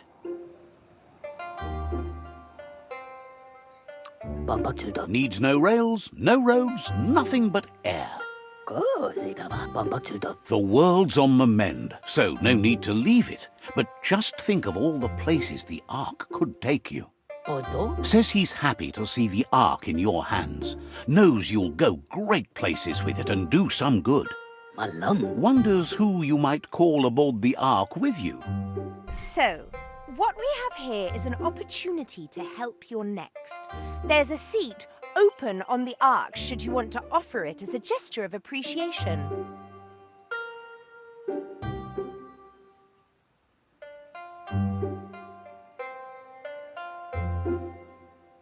Why? You don't need anyone else but yourself and me, of course, but I'm a part of you, so that doesn't count. If you want to go quickly, go alone. If you want to go further, go together. The only one we'd want to get away quickly from here is darkness. But you know you can't go on without me. Even if I'm bad company, I complete you. I think we can finally agree on something. It is better to be alone than in bad company. But best of all is being good company yourself. After spending a life on the rails, he's eager to ride the skies with you. Just let him pack his rollerboard, and he'll roll aboard. Choo Choo says he's ready to pack up and leave.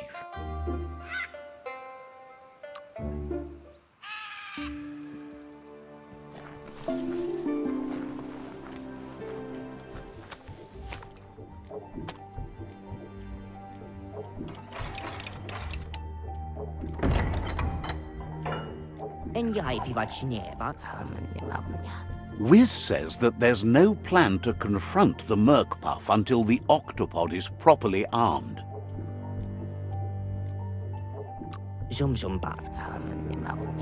He's happy to tell you that the cannon he's been working on now just needs ammunition.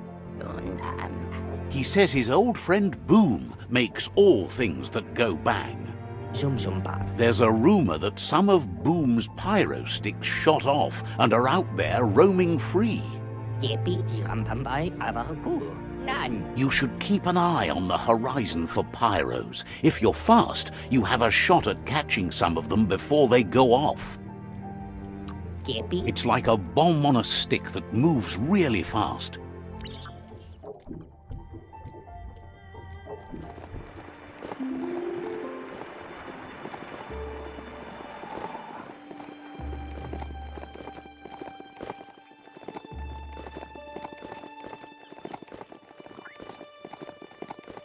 That's a bang plant, where Toxanol used to make all sorts of splody things before it blew up in their faces.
That looks like an unbanged pyro stick on the loose. Better catch it before it goes off.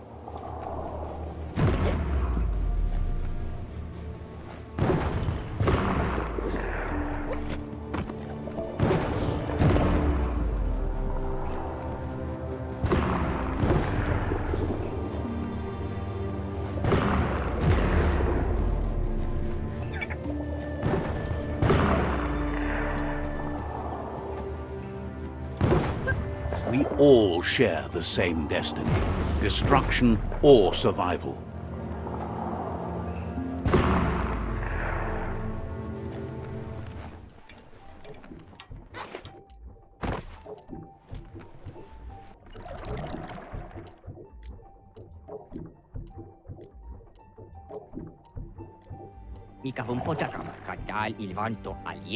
The pyro sticks will cause a bang, but targeting is on you. At least now you have a chance to hurt the Merc Puff where it counts. You should aim for the head. That's the Merc Puff's weak spot. Thinking doesn't seem to be his strong point. Wiz has been working on another cannon, but instead of pyro sticks, it squirts guppos, scaly distractions for anyone with an appetite disorder, and irresistible for the Merc Puff in particular. Seems the best way to find guppos is go talk to Gil. He has a natural sonar and knows where the guppos sub the surf. This means you'll have to go visit Gil at Burblebottom. Find Gil and he'll be able to tell you where to find the guppos. Tells you it's a sort of fish that's able to reproduce really fast, which is a real advantage when you're going for infinite ammunition. Every day is a new chance to fulfill your destiny.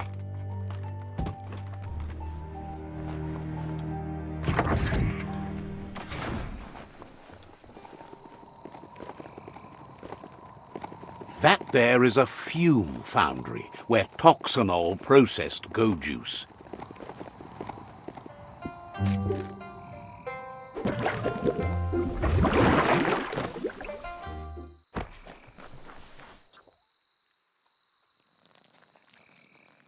Let's see.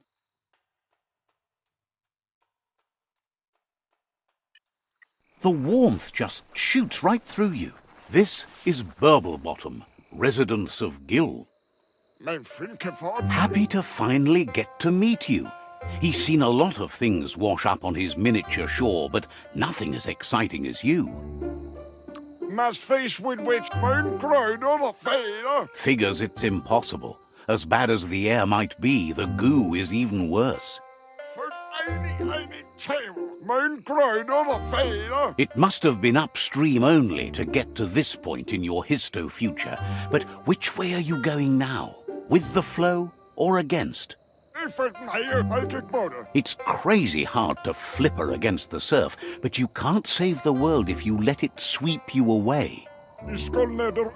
Either way, it's a shame the surf has gotten so nasty. Thinks life is like trying to ride a wave. You need to pick the right one, but you don't really know which one that is until you're on top of it. Better to ride a wave than let the perfect one pass you by.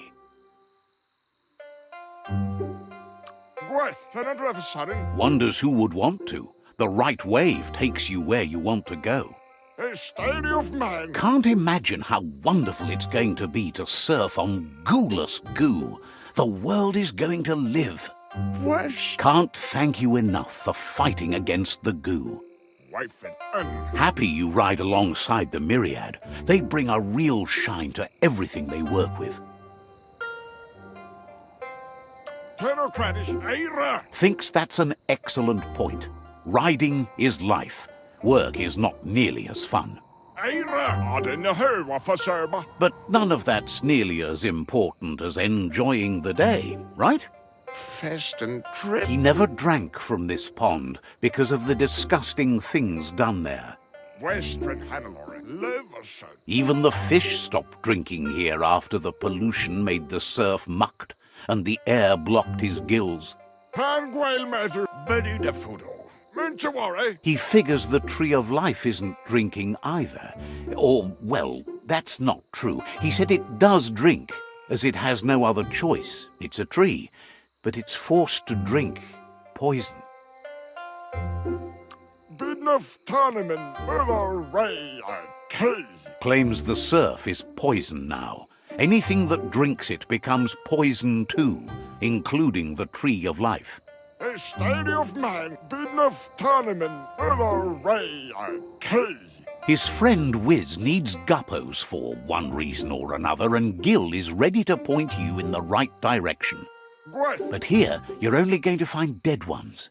He's pretty sure Wiz wants them alive. Well, at least the ones that aren't already rotting. A study of man, Leverson. If you head in the right direction, you'll find a clean enough bit of surf to snag yourself some guppos. Then you can get them to Wiz for whatever he has in mind. Chawari. Helping both you and Wiz makes him double happy.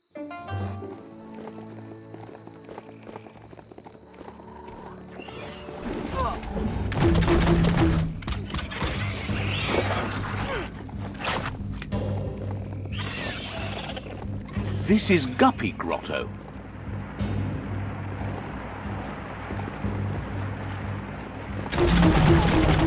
Hard to believe this is all here.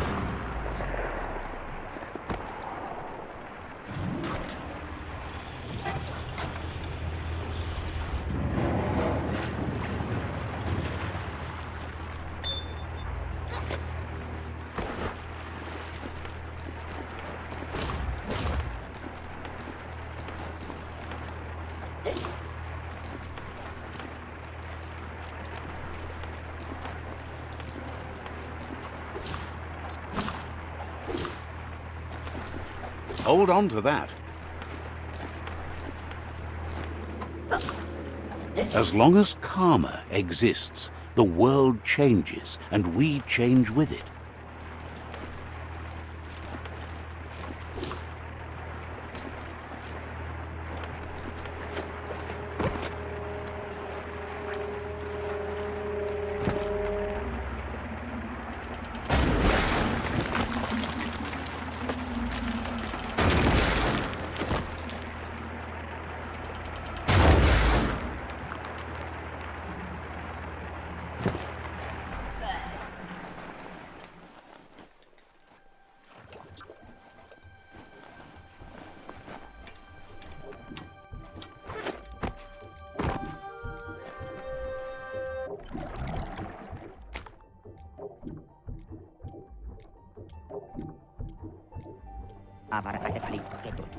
That seems to be enough guppos to provide the octopod with infinite ammunition.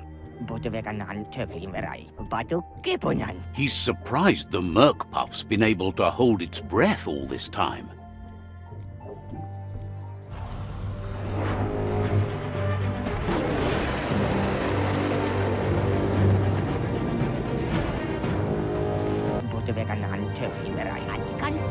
It's just another proof of the evolutionary change caused by Toxanol's contamination. Being undersurf has meant the Merkpuff has been left alone to munch on the root down there undisturbed. This means the northwest route has suffered more damage than the others.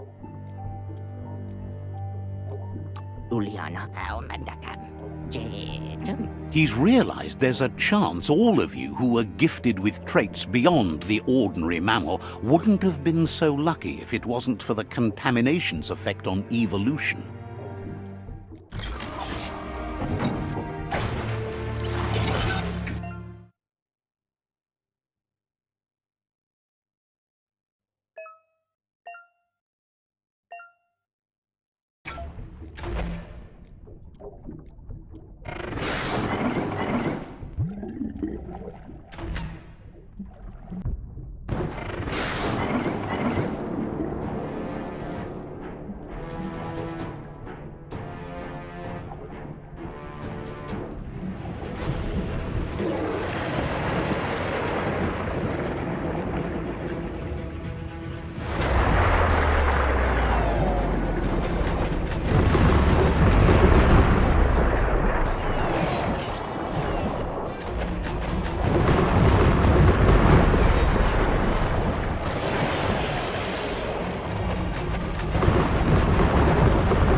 That was the last of them. You've sealed the fate of the tribe and the tree. It's time for the end game. You have your destiny. Follow it all the way back to Out of Date. He never told anyone about what's next, but he's sure it involves you. Just continue to stay true to yourself and respect others whatever happens. You've become their pride, the guiding light of the tribe. It's time to return to the tree one last time.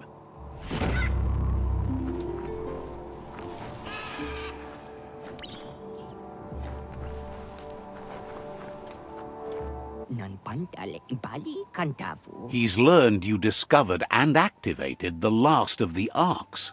How exciting. That's the only word that really works for it, he's sure. Just imagine how much more of the world you can see in the arc, now that the world's still going to be around. You fought well for the world. You can be proud of that, no matter what. Questions if you could possibly have any open spaces left for fellow travelers on that arc of yours. So, what we have here is an opportunity. Why? You don't need anyone else but yourself and me, of course, but I'm a part of you, so that doesn't count. If you want to go quickly, go alone. If you want to go further, go together. The only one we'd want to get away quickly from here is darkness. But you know you can't go on without me. Even if I'm bad company, I complete you. I think we can finally agree on something. It is better to be alone than in bad company. But best of all is being good company yourself.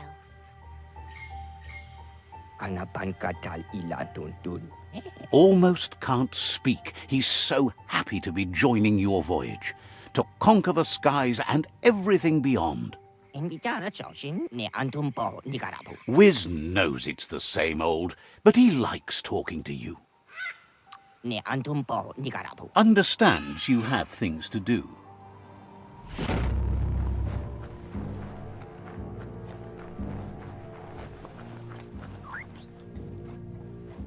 Kabobe farhi tuloya voto lola. Out of Date says the signs of the end of the world are everywhere. It seems nature is preparing to take revenge. The day of reckoning is coming, and you are invited. He can feel you're approaching the end date. If you haven't decided whom of all like-minded, light-hearted beings you've met have earned a seat on the Ark yet, it's time to do that now. Then grasp your last chance to make sure Loopalupin stopped for good. The tree settled its score, but it left yours half done. He says you need to see Loopalupin eye to eye one last time. He's happy to help.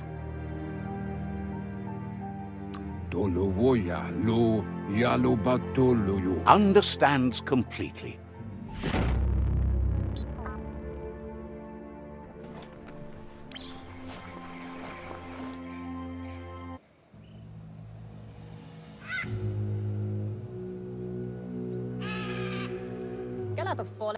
The Sifu is seeking revenge too.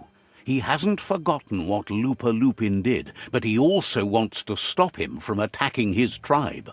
That the world seems to survive doesn't mean he must. He hopes you agree, even if it goes against your light-hearted nature. There's no room for predators in the world the Myriad tribe is building. But he knows this is your fight. You should handle it.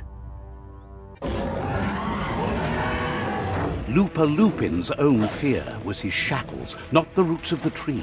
It just changed him.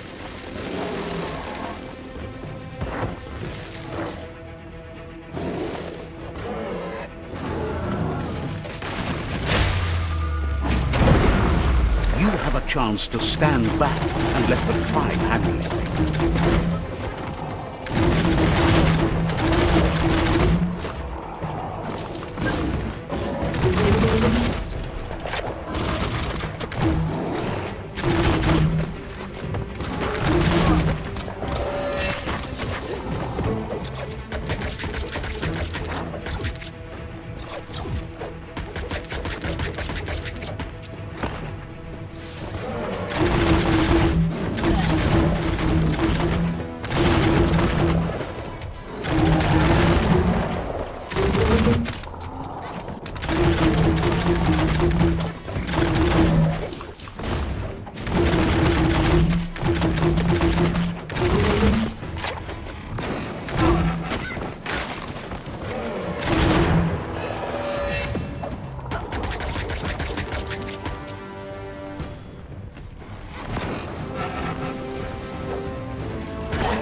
Shockwaves spread when the world crumbles.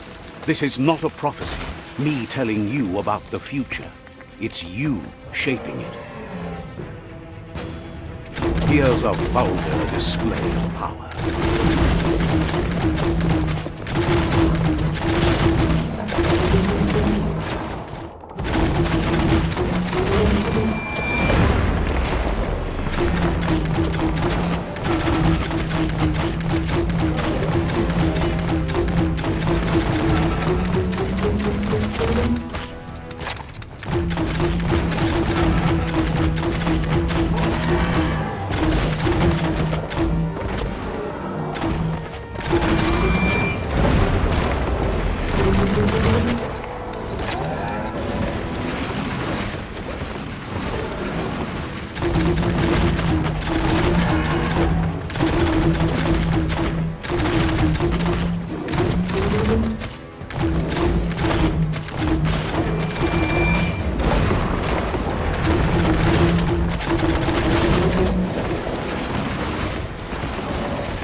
This is how it ends. The Predator and the world itself suffering. But at least it's a sign they're both still alive.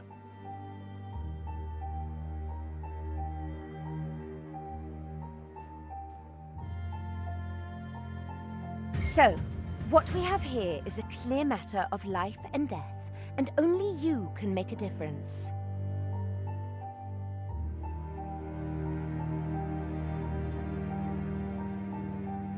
You continue to make bad decisions and mistakes. Oh, it never ends. It's easy to make a good decision when there's only one option. The only mistake here is you. My mistake is letting you speak. My conviction is that the world would be a better place without your voice. Convincing yourself doesn't win the argument. In the end, we won't remember the words of our enemies, but the silences of our friends. The weak can't forgive. Forgiveness is a strength. It's not all life and death.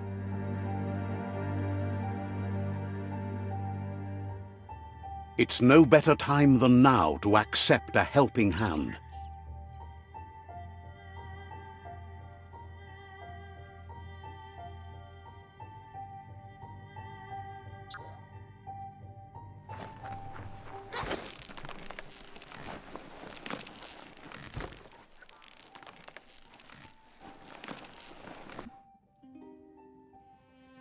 Do you wonder what turn life might have taken if you'd done things different? A left when you went right? A yes when you said no? You've walked the thin line between survival and disaster and haven't lost your balance yet. It's because of you the Tree of Life and the world has been given a second chance.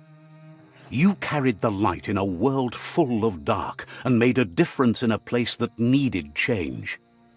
You allied with the Myriad tribe and acted on understanding of the greater good and a code of honor.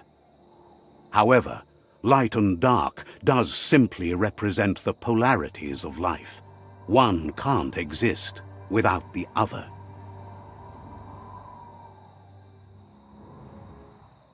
This isn't the end.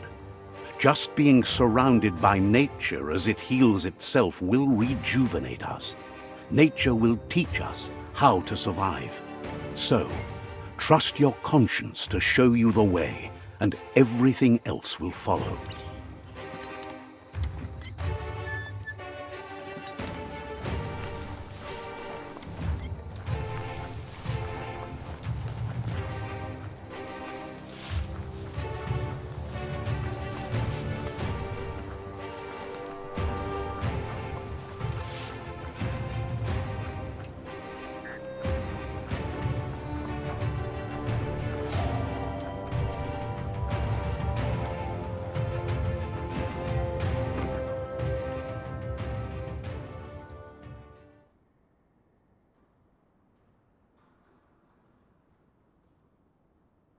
As foretold, you were destined to split the chains of this world.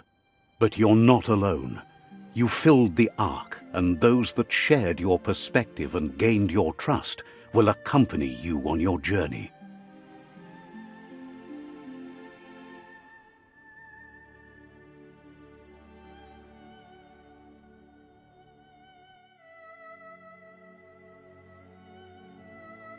Is there a world out there that's better suited for those imbalanced in their light nature than this one? Whether or not, we'll leave your story on record, so those who come after will know you followed your light nature and saved the world. So, when all is said and done, it turned out to be an unusual ending after all. What could be better than ending the story the right way? Ending it your way, a beginning of something new.